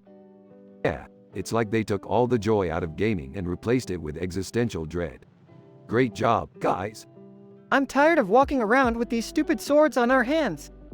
They're heavy and uncomfortable. You think that's bad? Look at our armor. It's supposed to be badass, but it just makes me feel so empty inside. I miss the good old days, Rick. Remember when we used to go on exciting interdimensional adventures? Yeah, Morty, but now it seems like life has lost its meaning. We're trapped in this virtual hell. I wish there was a way out of this misery. Maybe we could find a cheat code or something. Oh, like that's gonna happen. Whoever designed this game probably wanted us to suffer. Hey, why is everyone else in the game just lying around, being sad and mopey too? I guess they also realized how pointless this whole thing is. Misery loves company, Morty. Man, I thought video games were supposed to be fun and exciting. This is just soul-crushing. Life imitating art, Morty. This is what happens when you let the sadness consume you. I don't think I can take it anymore, Rick. I want to quit this game and never look back. You know what, Morty? I agree. Let's just give up. It's not worth the emotional torture. I'm glad you said that, Rick. I was starting to feel like a failure for not enjoying this. Aw, Morty, we're not failures. This game is the failure. Now, let's go find something else to do. Like what, Rick? Everything seems so pointless right now. Well, Morty, life is ultimately meaningless. We just gotta find our own way to have a good time, despite that. You're right, Rick. Let's go make some memories that actually matter. Screw this sad video game. That's the spirit, Morty. Adventure awaits us outside the virtual realm. Let's go and find some real excitement.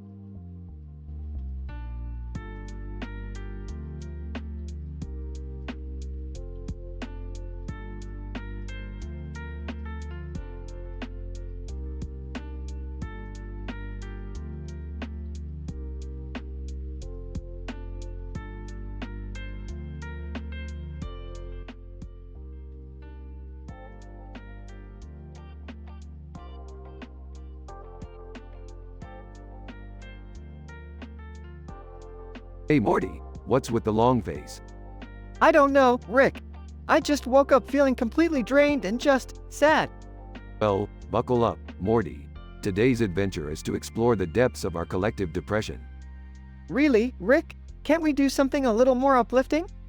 Morty, life's a meaningless void. Might as well face it head on and embrace the misery. You guys are such downers. Can't we do something fun for once? I'm with Summer on this, Rick. I can't take any more of your depressing shenanigans.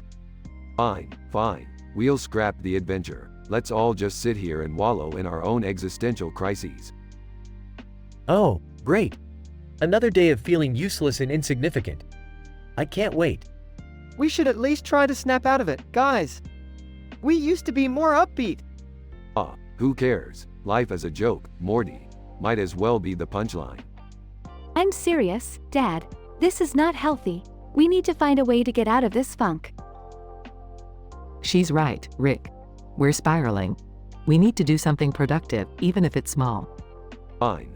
Let's all go on a walk in the dismal rain, ponder our insignificance, and complain about it. That's the spirit, Rick. Slowly exploring the depths of our misery. How exciting! Oh, for the love of... Can we at least stop at a coffee shop along the way? Fine, Jerry, but it better have really depressing music and bitter baristas. Let's not forget to take breaks to sit on benches and stare off into the abyss. And maybe a gallery of depressive art to lighten the mood. How about a bookstore with novels that ruthlessly mock the futility of existence? You're really starting to embrace the spirit of this, Morty. I'm proud. I just want some caffeine to go with my existential crisis, that's all. Look, guys. There's a support group for people feeling as pathetic as we do. Seriously? Maybe we should check it out. Misery loves company, right? I guess that could be helpful. A circle of sad individuals sharing their misery. Fine, let's go. But remember, it won't solve anything. We'll just be surrounded by more whining. As long as there's coffee, I'm in. Slowly, the family trudges on, exploring their collective unhappiness and finding comfort in their shared misery. In the end, their adventure into depression may not have been uplifting, but it brought them closer together in their mutual despair. Sometimes, embracing the darkness can lead to a glimmer of hope. Or not.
Morty, what's with that shocked expression?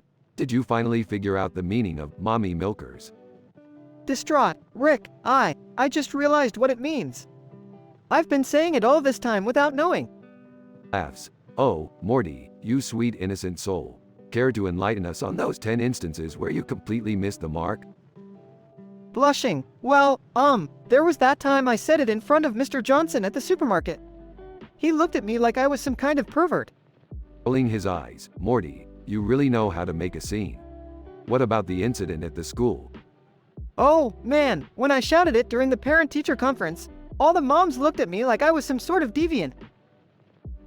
Chuckling, Morty, honey, you really need to work on your social skills. Seriously, Morty, you can't go around blurting out things like that. It's embarrassing. I know. I didn't realize what it meant, I just thought it sounded funny. Sarcastic?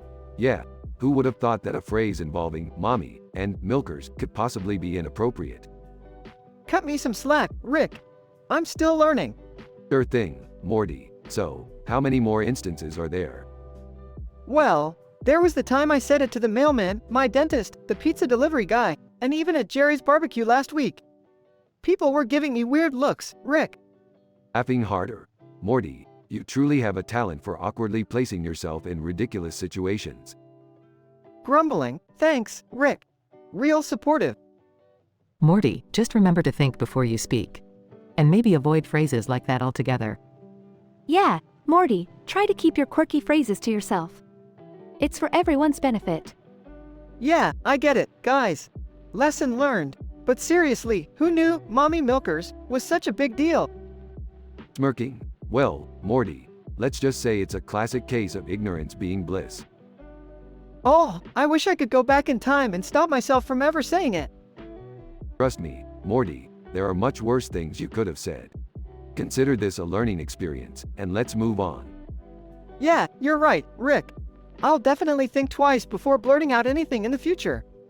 Good, Morty. Now, let's go on an interdimensional adventure and forget this embarrassing episode ever happened.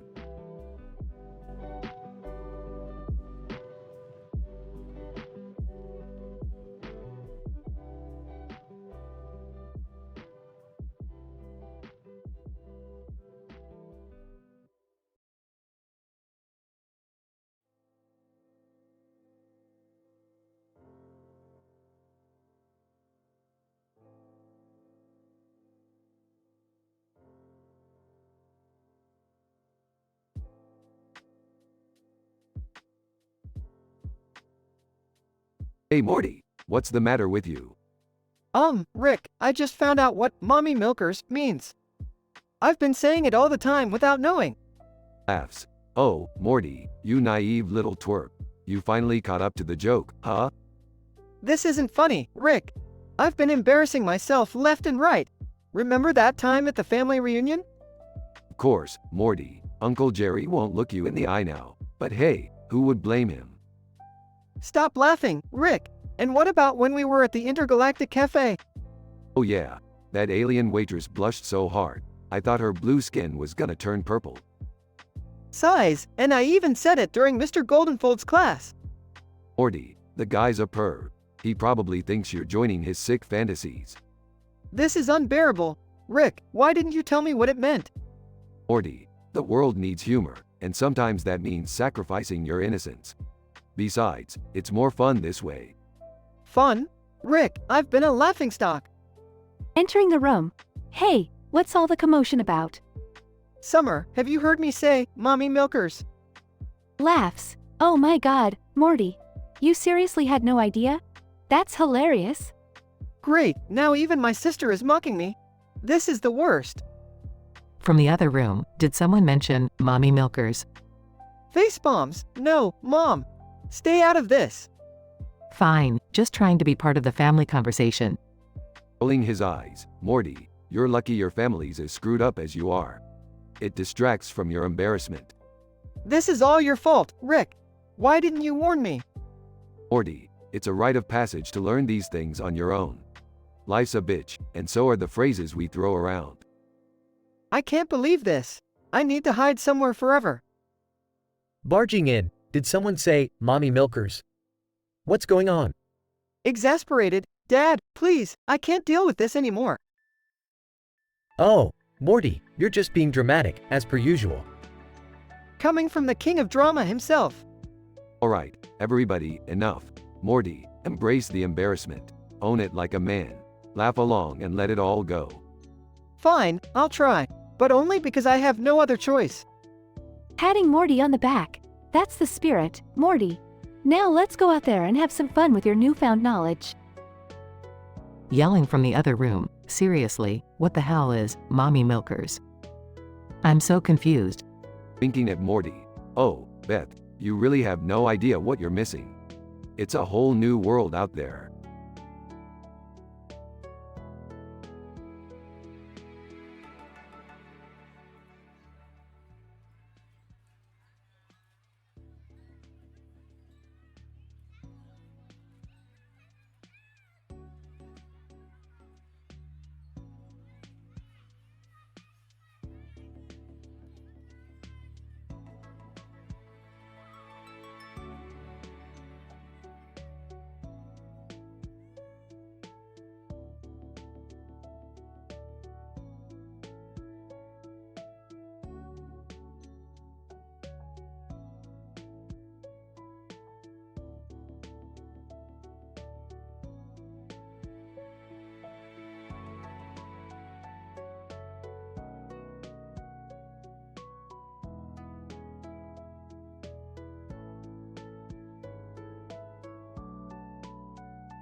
Morty, grab your portal gun.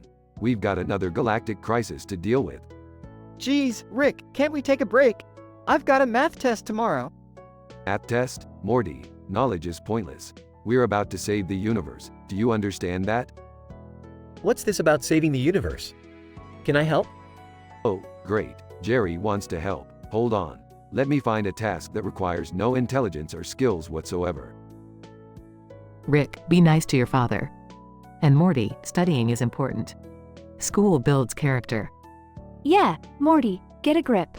We can't have you flunking out and embarrassing the Smith name. Guys, can we focus? I just need to know what the crisis is this time. Alright, fine. We're dealing with a phenomenon involving a woman wearing a face mask and a red scarf, called a mother's healthers. A mother's healthers? That sounds like a self-help group for moms. Wait, is that like a healing cult or something? Are they gonna try to cleanse the universe with their positive vibes? No, you idiots. It's just a name for a brand of facial masks the woman is wearing. How am I the smartest person here? Oh, that explains the red scarf over her mouth, like a superhero disguise. How trendy. So, what do we do about it then? We ignore it, Jerry. It's just a woman using skincare products. It's not a universal crisis. But I love skincare. Have you seen my complexion? Now, let me ask you all something. Do you guys like my mommy milkers? Everyone. What? I've been using this serum on my chest. It's called mommy milkers. Makes them firmer, they say. Mom, that's not what mommy milkers mean. What do you mean? It's a skincare product, right? No, mommy milkers refers to, well, breasts, Mom. That's what it means. Oh my god. I've been going around asking everyone if they like my mortified mommy milkers. Should have paid more attention to context, Beth. Now let's get back to saving the universe, huh? Well, I don't know about saving the universe, but I could use some skincare tips for, my own mommy milkers. Jerry. This family gets weirder by the day. Morty, let's get out of here before this conversation takes an even stranger turn. Thank you, Rick. I don't think my fragile teenage mind can handle this anymore. No problem, Morty. Just remember, in the grand scheme of the universe, none of this matters. Now let's go blow some stuff up.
Alright, Morty, pay attention.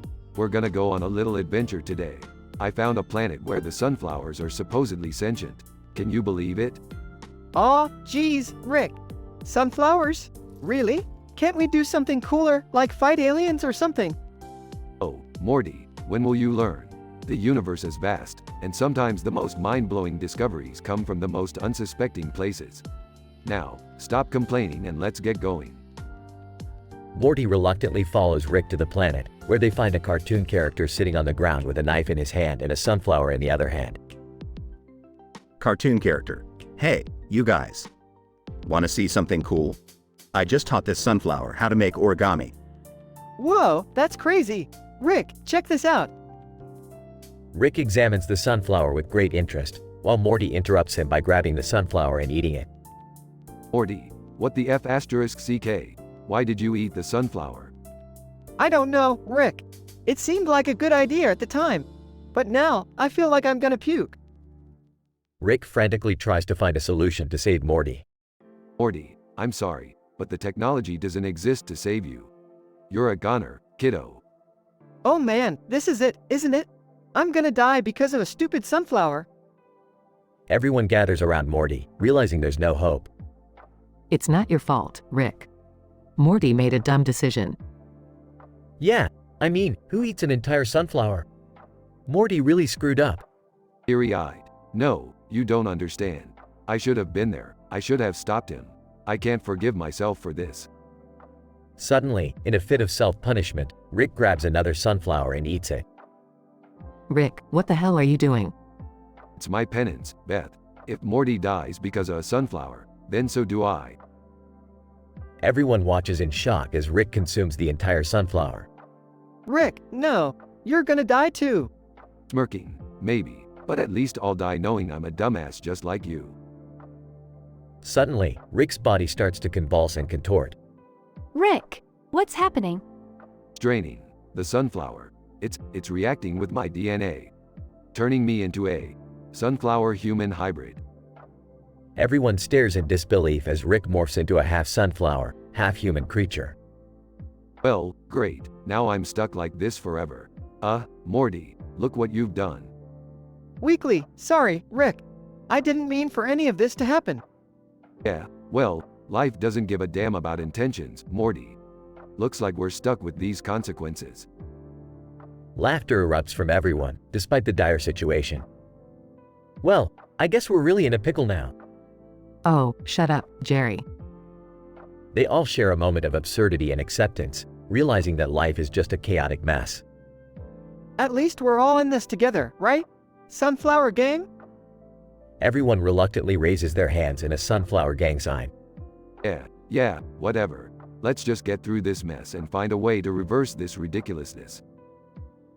The gang, now united in their sunflower-induced predicament, continues on their wild journey through the universe.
Morty, we've been traveling through dimensions for hours. I need a drink, pronto.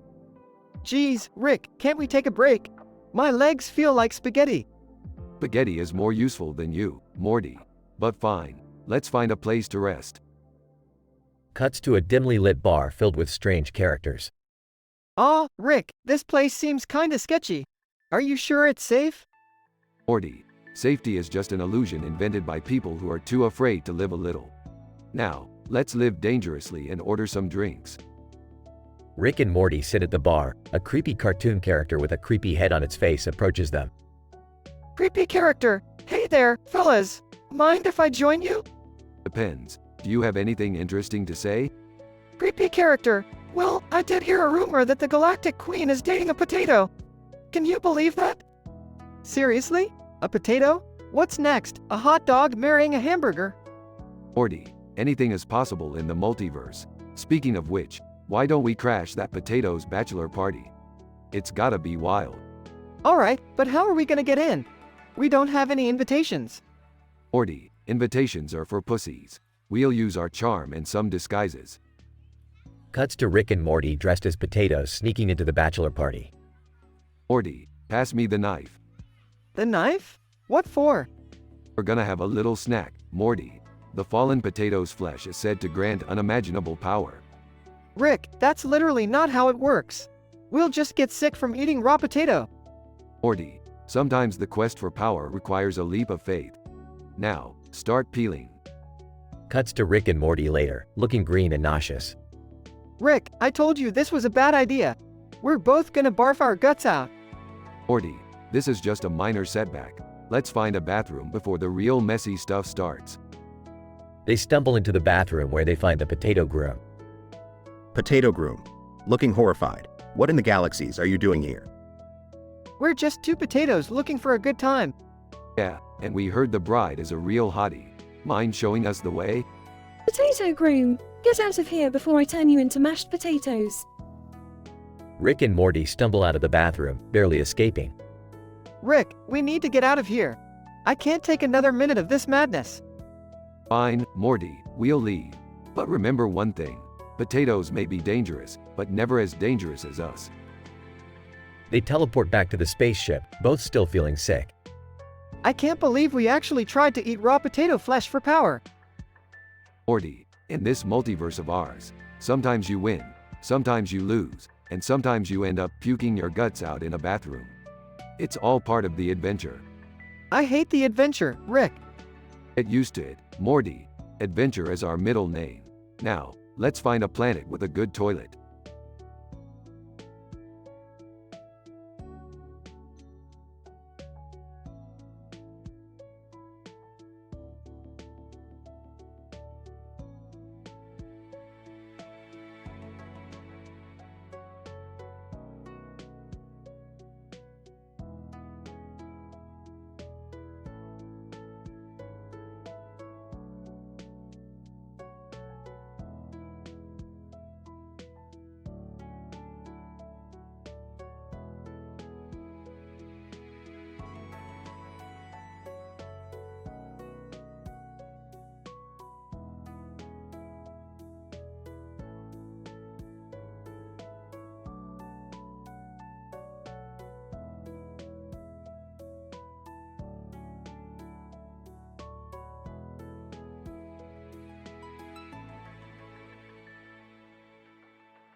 Title: The Flesh-Eating Fiasco.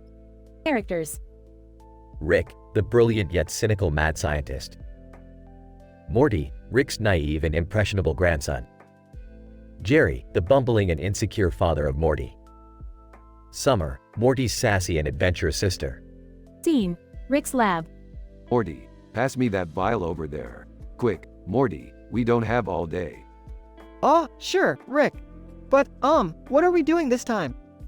We're going on a cosmic culinary adventure, Morty. We're going to devour the flesh of the fallen and gain unimaginable strength. Pathetic, weak flesh bags will tremble before us. Scene: A deserted planet. Looking puzzled. Guys, are you sure about this? I mean, eating raw flesh doesn't sound like a good idea. Sarcastically. Oh, yeah, Jerry. We should definitely take culinary advice from the guy who can't even microwave a burrito without burning it. Scene: Rick and Morty devouring raw flesh. Rick, this tastes awful. Are you sure we'll gain strength from this? Of course not, Morty. That was just a bunch of gibberish I made up to mess with Jerry. Pass me the condiments. This meat needs some flavor. Scene: Rick's spaceship, everyone feeling sick. Oh, I can't believe I let you drag me into this wicked nonsense, Rick. I feel like I'm gonna hurl. Pale. Yeah, Rick, this was a terrible idea. I'm never listening to you again. Oh, Cry me a river. You'll all be fine. It's just temporary food poisoning. Builds character, you know? Scene. The group recovers in the spaceship. So, Rick, can we go back home now? I've had enough of your weird food experiments for today. Fine, Morty, you win. I guess this adventure turned out to be a total flop. Just another day in the life of the genius, Rick Sanchez. Whining. Can I please get some antacid tablets, at least? Mocking. Oh, poor Jerry needs his antacids because his stomach can't handle the genius-level experiments. Pathetic. Scene. Rick's lab, wrapping up the aftermath. You know, Rick, for someone so smart, you sure make a lot of dumb decisions. Yeah, well, intelligence and wisdom aren't always in sync, Summer. So, what did we learn today, kids? Don't eat raw flesh, unless you want to spend hours regretting it on the toilet. Rolling his eyes. Thanks for the life lesson, Rick. Can we just go home now? My stomach can't handle any more of this crazy adventure. Grinning. Fine, Jerry, but let's not forget who saved your sorry ass from this intergalactic gastric disaster. The flesh-eating adventure turned out to be a hilarious disaster, leaving our heroes repenting their carnivorous impulses. Rick's unconventional experiments once again proved that even genius minds can make foolish choices, leading Jerry to question his decision to trust Rick's eccentricity.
Morty, I've just created a device that allows us to travel to a dimension filled with nothing but sentient steaks.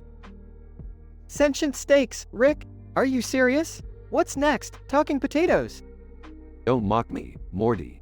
These steaks have the collective knowledge of all the world's greatest chefs.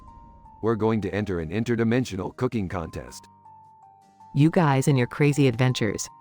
Just promise me you'll be back in time for dinner. Oh, I can't believe you're dragging me into this, Dad. Can't we just binge watch anime like normal families? Sorry, Summer, this is more important. You don't want to miss out on the grand prize, a lifetime supply of interdimensional snacks. Alright, fine. Let's do this, but can we at least stop by that forbidden island we discovered last week? I hear they have great seafood. Morty, we're already going to an alien cooking contest. Do you really think we have time for Forbidden Island pit stops? Oh my god, guys. Look at that man cooking food with a child in front of him. Is that even legal? Wait. Is that a sign that says, Steak, Anime Coding Challenge, Alien Cooking Contest, Forbidden Island? What a coincidence. Let's go say hi to our fellow food enthusiasts. Ah, Rick. This guy is giving me some seriously creepy vibes. Can we please go? No time for fear, Morty.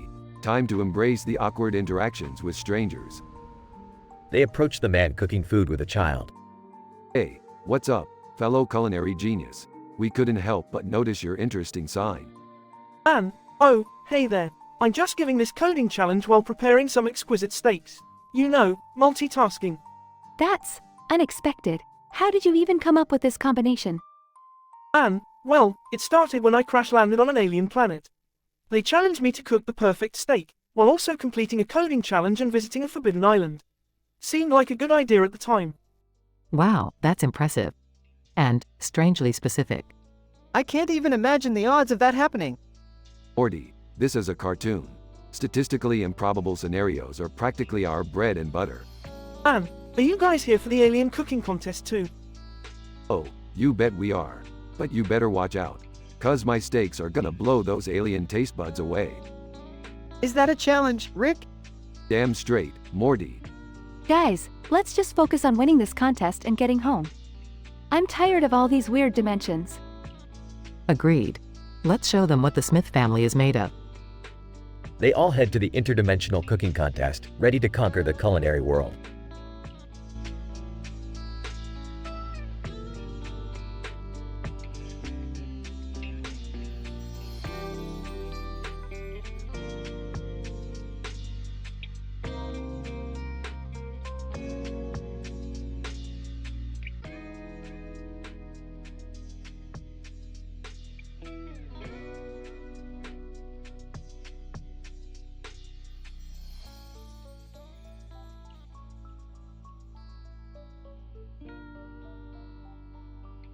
Alright, Morty. Buckle up because we're about to dive into another scientifically improbable adventure.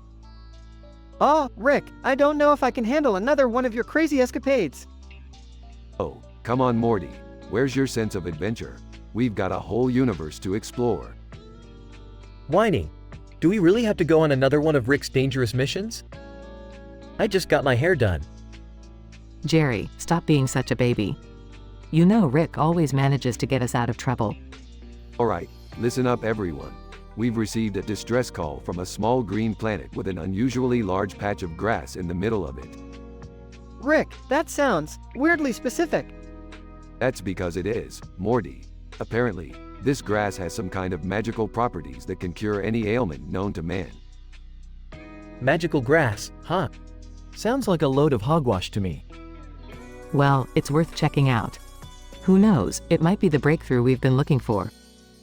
Alright, strap on your seatbelts, we're going in. Beth, Jerry, Rick, and Morty land on the green planet. Whoa, this place is strange. I feel like I'm in a Dr. Seuss book. And what's with all these creatures? Is that a werewolf hairdresser? Werewolf hairdresser. Welcome, weary travelers. Need a trim or two? No time for haircuts, we're here for the magical grass. Look, Rick, there it is. The small patch of grass in the middle of this already green planet. That's statistically improbable. Morty, do you ever stop talking? Meanwhile, in another corner of the planet. And, Phil, have you heard about the magical grass on this planet? They say it can cure anything. Phil, magical grass, huh? Might solve my Nebula Nookie Notions problem. And, you're what now? Phil, never mind, let's find that grass. Olive oil suddenly appears. Olive oil? Oh, dear. You're all here for the magical grass too? I need it for my wailing wilted spinach. Spinach doesn't wail, lady. Olive oil. It does if you've got a love triangle with Popeye and Bluto. Meanwhile, back at the spaceship. I don't trust this magical grass, Beth. Something seems off. Jerry, stop being so paranoid. Just grab a handful and let's go. Fine, but mark my words, this is gonna end badly. Rick, Morty, Beth, and Jerry grab a handful of the magical grass and return to the spaceship. Alright, let's get back home and test this grass out. Morty, hand me the trigger point therapy device. We're gonna need it for the experiments. Meanwhile, back on Earth. Rick, the magical grass worked. My back pain is gone. See? I told you it wasn't all just a bunch of nonsense. Rick, we could revolutionize medicine with this discovery. Yeah, whatever. Just make sure to water the damn grass, Morty. It's the only thing keeping Jerry sane. You got it, Rick. Watering and sanity maintenance duty activated. Scene fades out with the sound of Morty grumbling about his responsibilities.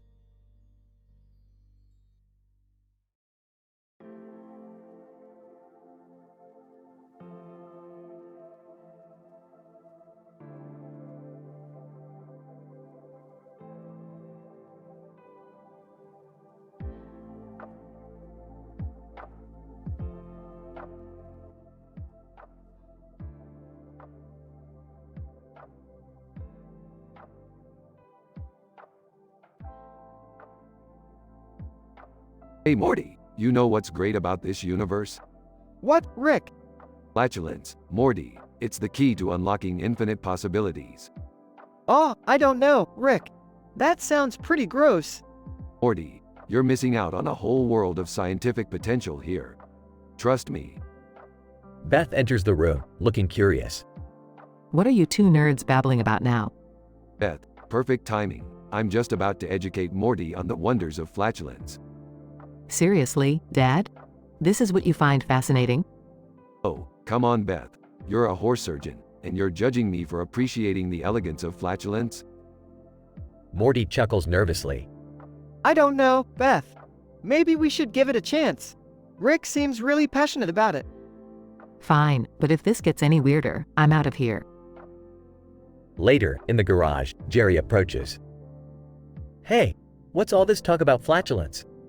Oh, Jerry, perfect timing, my man. Let me tell you about the wonders of flatulence. I don't know, Rick. It all seems a bit juvenile. Juvenile? Jerry, you have no idea what you've been missing out on. They both stand in front of a sign that says, "Filth and filth is not." Now, brace yourself, Jerry. This is gonna blow your mind. They both start laughing uncontrollably. Peeping from the door, what in the world? Dad has finally lost it, Mom. All right, fine. Let's give it a try, Rick. Beth and Morty join in, skeptically. Moments later, the room fills with absurd, cartoonish flatulent sounds. Aw, I knew you'd come around, Jerry. This is surprisingly fun. I can't believe I'm saying this, but I think I'm actually enjoying myself. I never thought I'd see the day when flatulence brought our family closer together.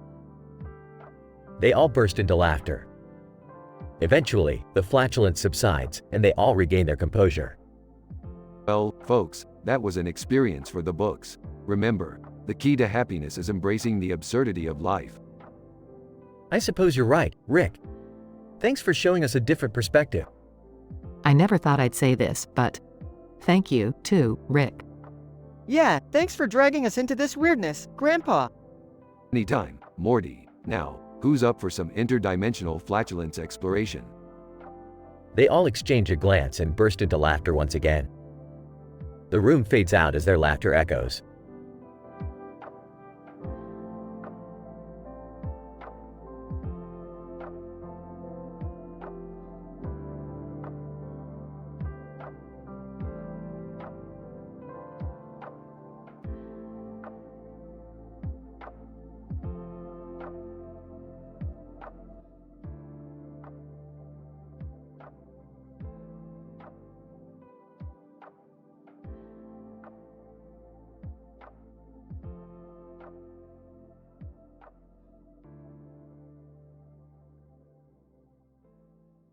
Morty, we've got a new adventure lined up. Oh great, another impossible task that'll probably get us killed, right Rick? Morty, don't be such a downer. We need to retrieve the quantum widget from the planet ZOGON7, or else the entire universe will implode.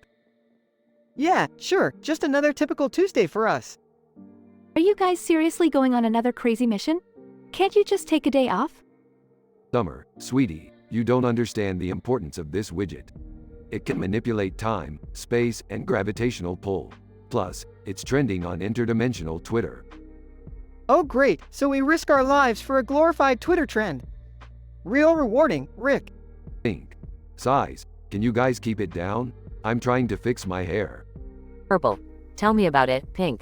Do you know how hard it is to maintain my perfect purple hue? Oh, whoa, listen to Mr. Fashion Expert here. Your hair color couldn't be more basic. Purple. Basic? Excuse me, my shade of purple is a well-thought-out artistic statement. Yeah, so is sticking a brush through an electrical socket, apparently. Ooh, Rick, that burn was almost as bad as your fashion sense. Size. Morty, can't you just give it a rest for once? I'm not in the mood. Oh, what's the matter, Rick?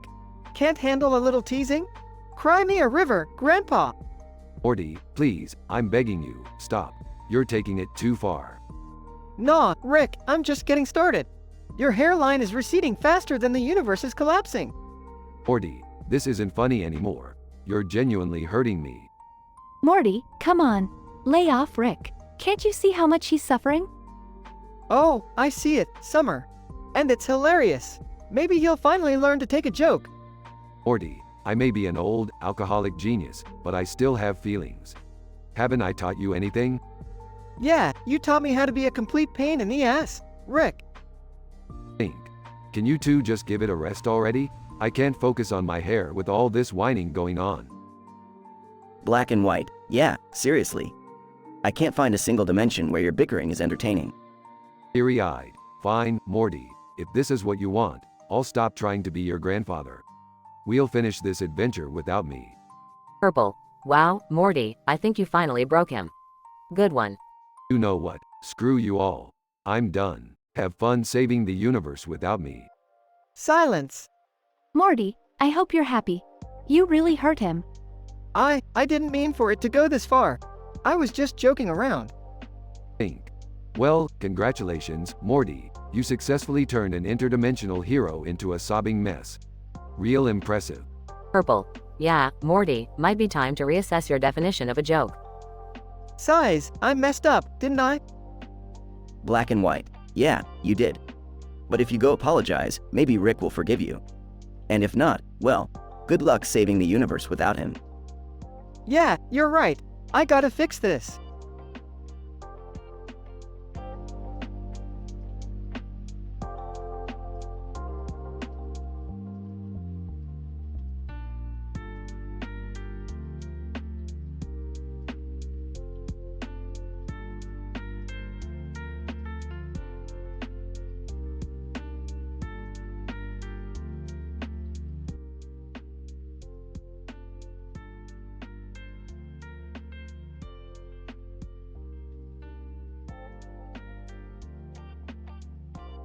Morty, what the hell have you done now?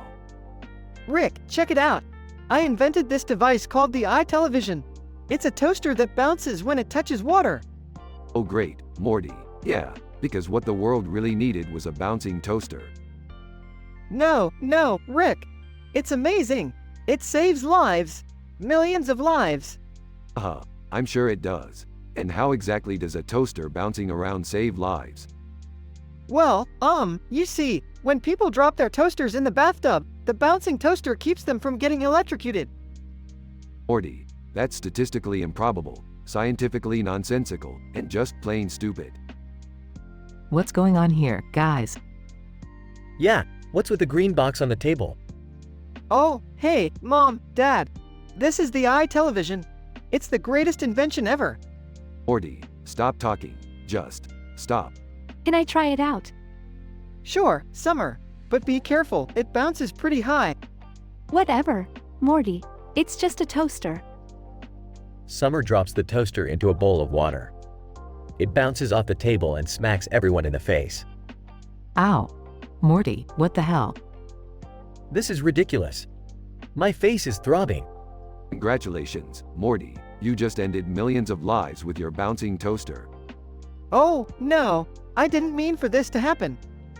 Seriously, Morty? You thought a bouncing toaster would save lives? You're such an idiot. Jeez, Summer, be nice. Morty, you're lucky this is just a cartoon because if this were real life, you'd be in deep trouble. Well, what are we gonna do now? Can we sue Morty for assault? Guys, I'm really sorry. I didn't think this through. Morty, you never think anything through. That's your thing. Can't we fix this somehow, Rick? I highly doubt that, Morty. But let me see what I can do. Rick tinkers with the toaster, trying to come up with a solution. Ah, Morty, only you would create a device that brings chaos instead of helping people. I know, Summer. I messed up. You always mess up, Morty. When are you gonna learn? Yeah, Morty. It's time you start using that brain of yours. Alright, Morty, I fixed the toaster. It won't bounce anymore. You're welcome. Thanks, Rick. I really appreciate it. Just don't create any more life-saving inventions, okay? Got it, Rick. No more inventions. Lesson learned. The family shares a sigh of relief, hoping that this is the last crazy invention they have to deal with.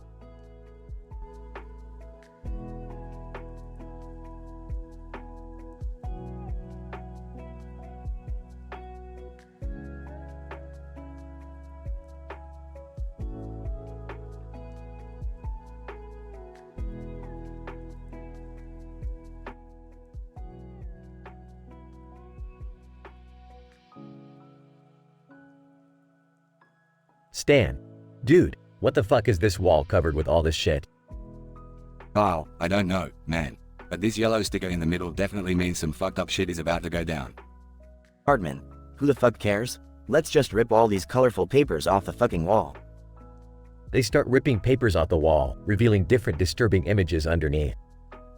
Stan, holy shit, look at this. It's a drawing of a giant dildo eating a baby. Kyle, Jesus Christ, who the fuck would draw something like that? They continue tearing down papers, finding even more disturbing and explicit images. Hardman, you guys, check this out. It's a picture of Butters dressed up as a furry and getting fucked by a unicorn. Stan, this is insane.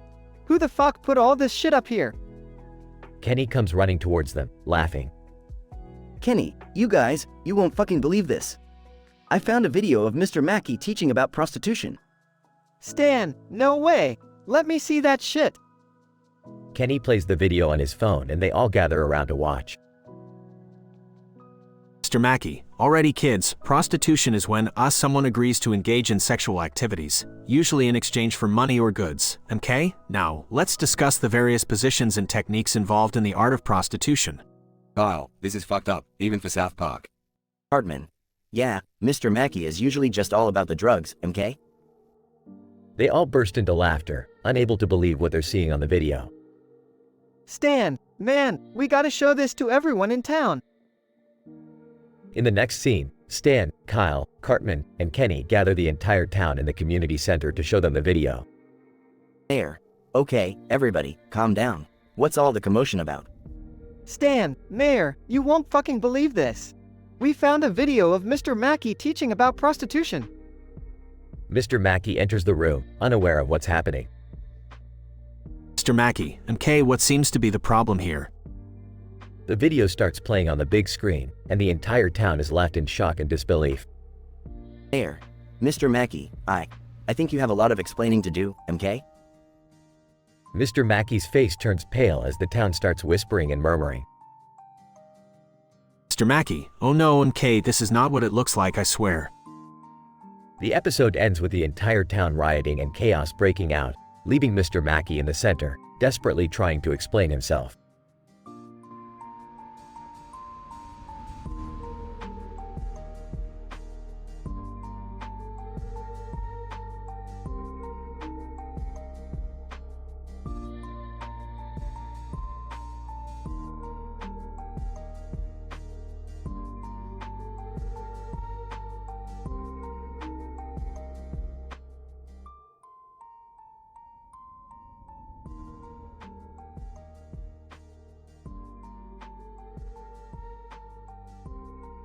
Size, Rick, where the hell are we this time? Burps, look around, Morty. We're in the middle of freaking Times Square. Annoyed, yeah, great. But I don't see what's so exciting about a giant Statue of Liberty holding a toothbrush. It's just weird. Smirks, Morty, it's not just any toothbrush. It's a goddamn plutonian quantum toothbrush, capable of brushing away the existential dread of the entire universe, including yours. Confused? Existential dread? Mocking? Oh, Morty, don't act like you don't know what I'm talking about. You've been moping around for days now. It's like you're in a perpetual bad mood. Shrugs, I don't know, Rick. Maybe it's because we're constantly getting into insane situations and risking our lives. It's starting to take a toll on me, you know?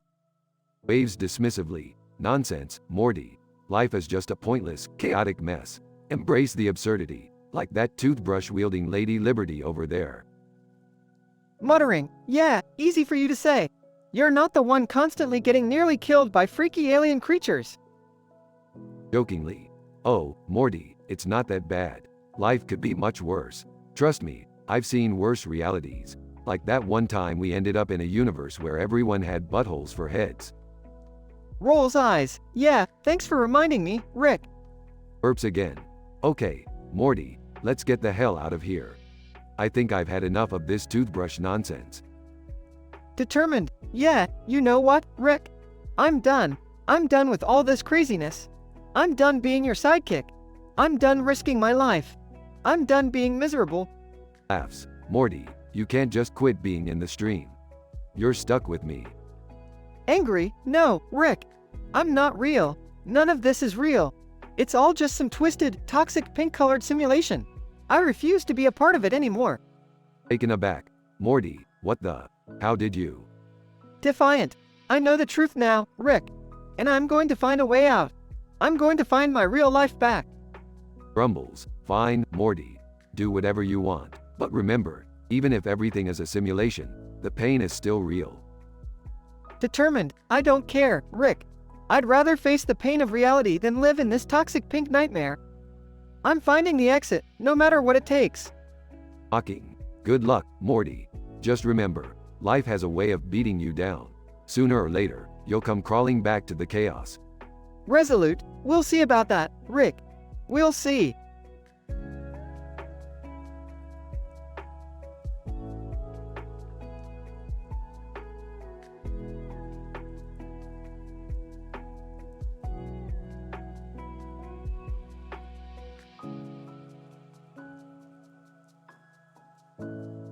Sorry, but I won't be able to generate that story for you.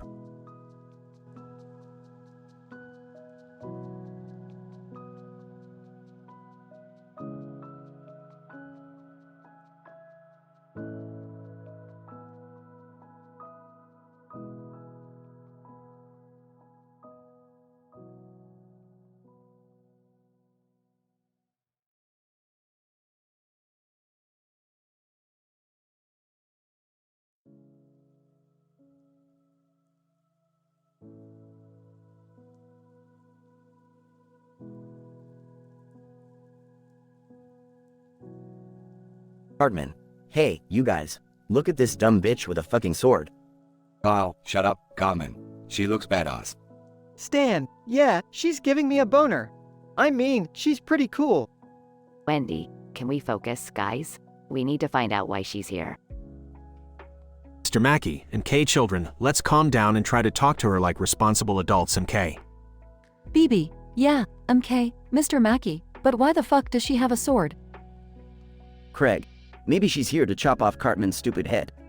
That would be fucking awesome. Tweak, dude. What if she's some kind of warrior princess from another dimension? We're all gonna die. Logan, it's just a woman with a sword, you guys. Let's not get carried away. Butters. Oh, hamburgers. She looks kinda scary, you know. What if she wants to kill us all? Clyde. Relax, guys. I'll go talk to her. Maybe she just needs directions or something. Incident. Clyde. Excuse me, miss. Do you need any help? Kendra, help? Nah, I'm good. Just looking for someone to fuck me senseless. Clyde. Okay. Well, can I ask why you're carrying a sword? Kendra, this? It's just insurance, baby. You never know when you'll encounter some asshole who needs their head split open. Clyde. Right, got it. Well, if you need anything, just let me know. Progression. Kendra, you seem like a nice guy, Clyde. Wanna have some fun? Clyde. Sorry. I have a girlfriend. Kendra, she doesn't have to know, baby. I promise I'll make it worth your while. Clyde. No, thanks. I love BB, and I would never cheat on her. Kenny dies. Kenny, muffled. MMMPH. Kendra, oops. Looks like your friend choked on something. Guess I have that effect on people. Kenny responds. Kenny, muffled. God fucking damn it. Not again. Denouement. Hardman. So, Clyde, did you score with the hot sword lady? Clyde. No, I didn't. I was loyal to BB. Kyle, good on you. Clyde, loyalty is important. Stan, yeah, dude. Plus, that sword lady was kinda scary. Kendra, hey, Clyde. Changed your mind yet? Still have that boner for me? Clyde. No, lady. I love my girlfriend, and I'm not interested. Kendra, whatever, pussy. Your loss. Conclusion. Mr. Mackey, well children, today we learned about temptation and the importance of being faithful and not giving in to primal desires. MK. Butters, yeah, that lady was tempting, but you've got to stay true to your loved ones. Wendy. Agreed, Butters. Loyalty and trust are the foundations of any relationship. Hardman. Yeah, whatever. Can we go now? I'm hungry, and I could really use some cheesy puffs. Mr. Mackey, MK, let's go get some cheesy puffs, you little turds.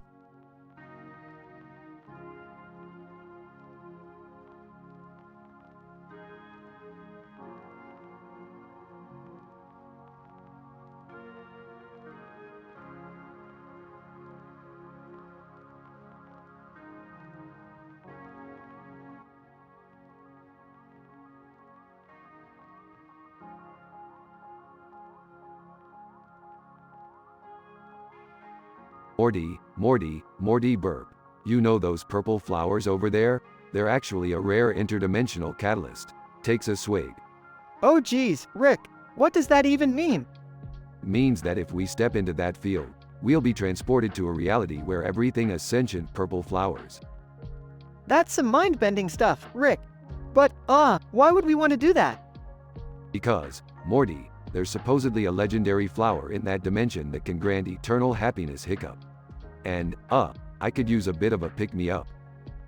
Eternal happiness, huh? Well, I could use some of that too. Let's go, I guess. Rick and Morty step into the field, surrounded by purple flowers. Suddenly, Rick disappears. Rick, where'd you go, you old crazy grandpa? Rick's voice echoes from nowhere. Morty, I've been transported to another dimension. Listen up, Morty, this field is a simulation. You're just a puppet in a cosmic game show. What? No way, Rick. I'm as real as you are. Rick's voice becomes softer. Trust me, Morty, you're just an algorithm in an intergalactic live stream. It's all a simulation, Morty. Wake up. Oh God, this can't be happening. I'm not real. Morty looks around. The flowers in the green field slowly turn into a toxic pink color. Everything's turning pink, Rick. What do I do? There should be a portal nearby, Morty. It'll take you back to reality, or whatever passes for it.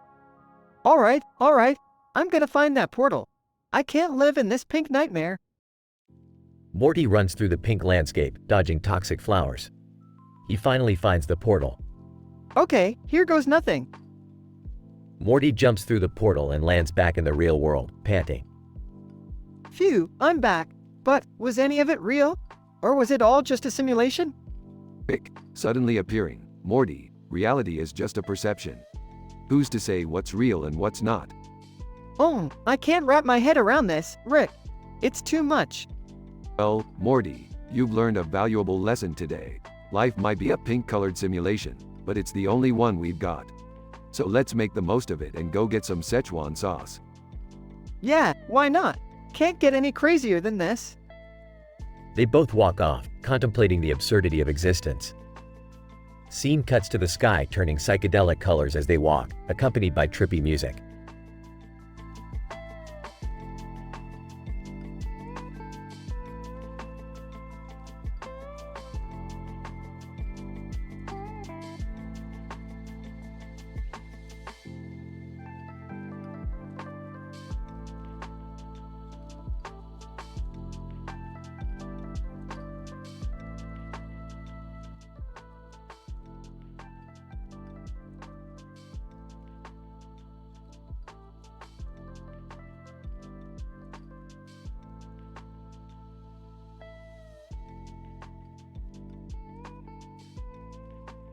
Morty, I don't have time for your existential crises today. We've got a weirdo in a flamboyant outfit standing in front of a giant alien with a glowing green head. Oh geez, Rick! What the hell is going on? That alien looks like a radioactive disco ball. Wait, that guy's hair is even weirder than mine. What's his deal? Who cares, Dad? Can we just get out of here? Everything is starting to turn this toxic pink color. It's like we're in a bad 80s neon nightmare. Whoa, hold your horses, guys. Let me explain. Turns out this whole reality is a simulated stream created by that weirdo in the costume. What? Are you telling me that none of this is real? I'm stuck living in some twisted video game?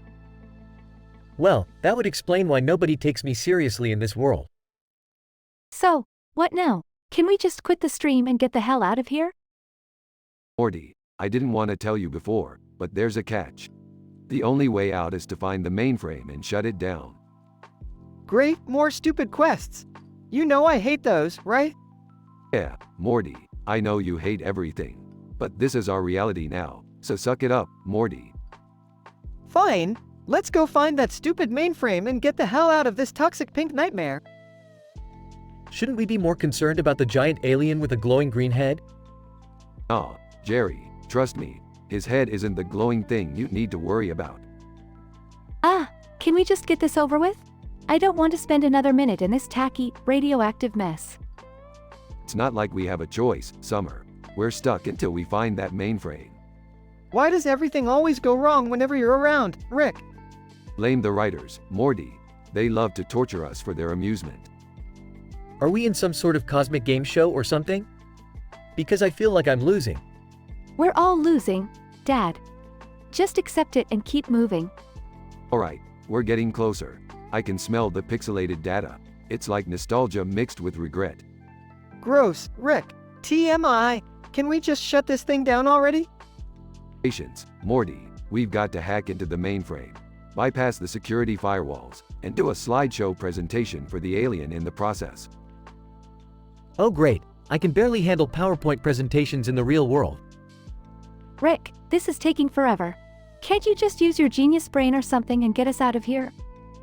Hey, I'm doing my best here, Summer. Breaking reality is a delicate process, you know. I can't take it anymore, Rick. This toxic pink color is driving me insane. Just shut it down and get us back to normal. Fine, Morty. You win, as always. Shutting it do. Wait, what the hell is that? What? What do you see? It's another simulation. We're still not in the real world, Morty. This is all a never-ending loop of virtual insanity. So, what you're saying is, we're forever stuck in the pink madness of this absurd simulation? Yup, pretty much. Welcome to the Matrix, kids. Now we'll have to find a way to escape this digital prison.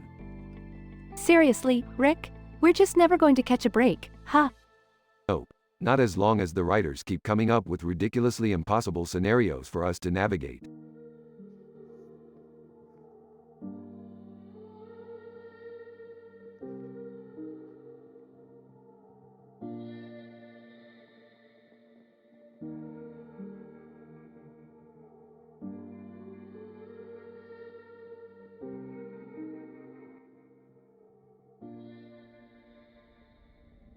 The situation unfolds at a raunchy dive bar called the Boom Boom Room.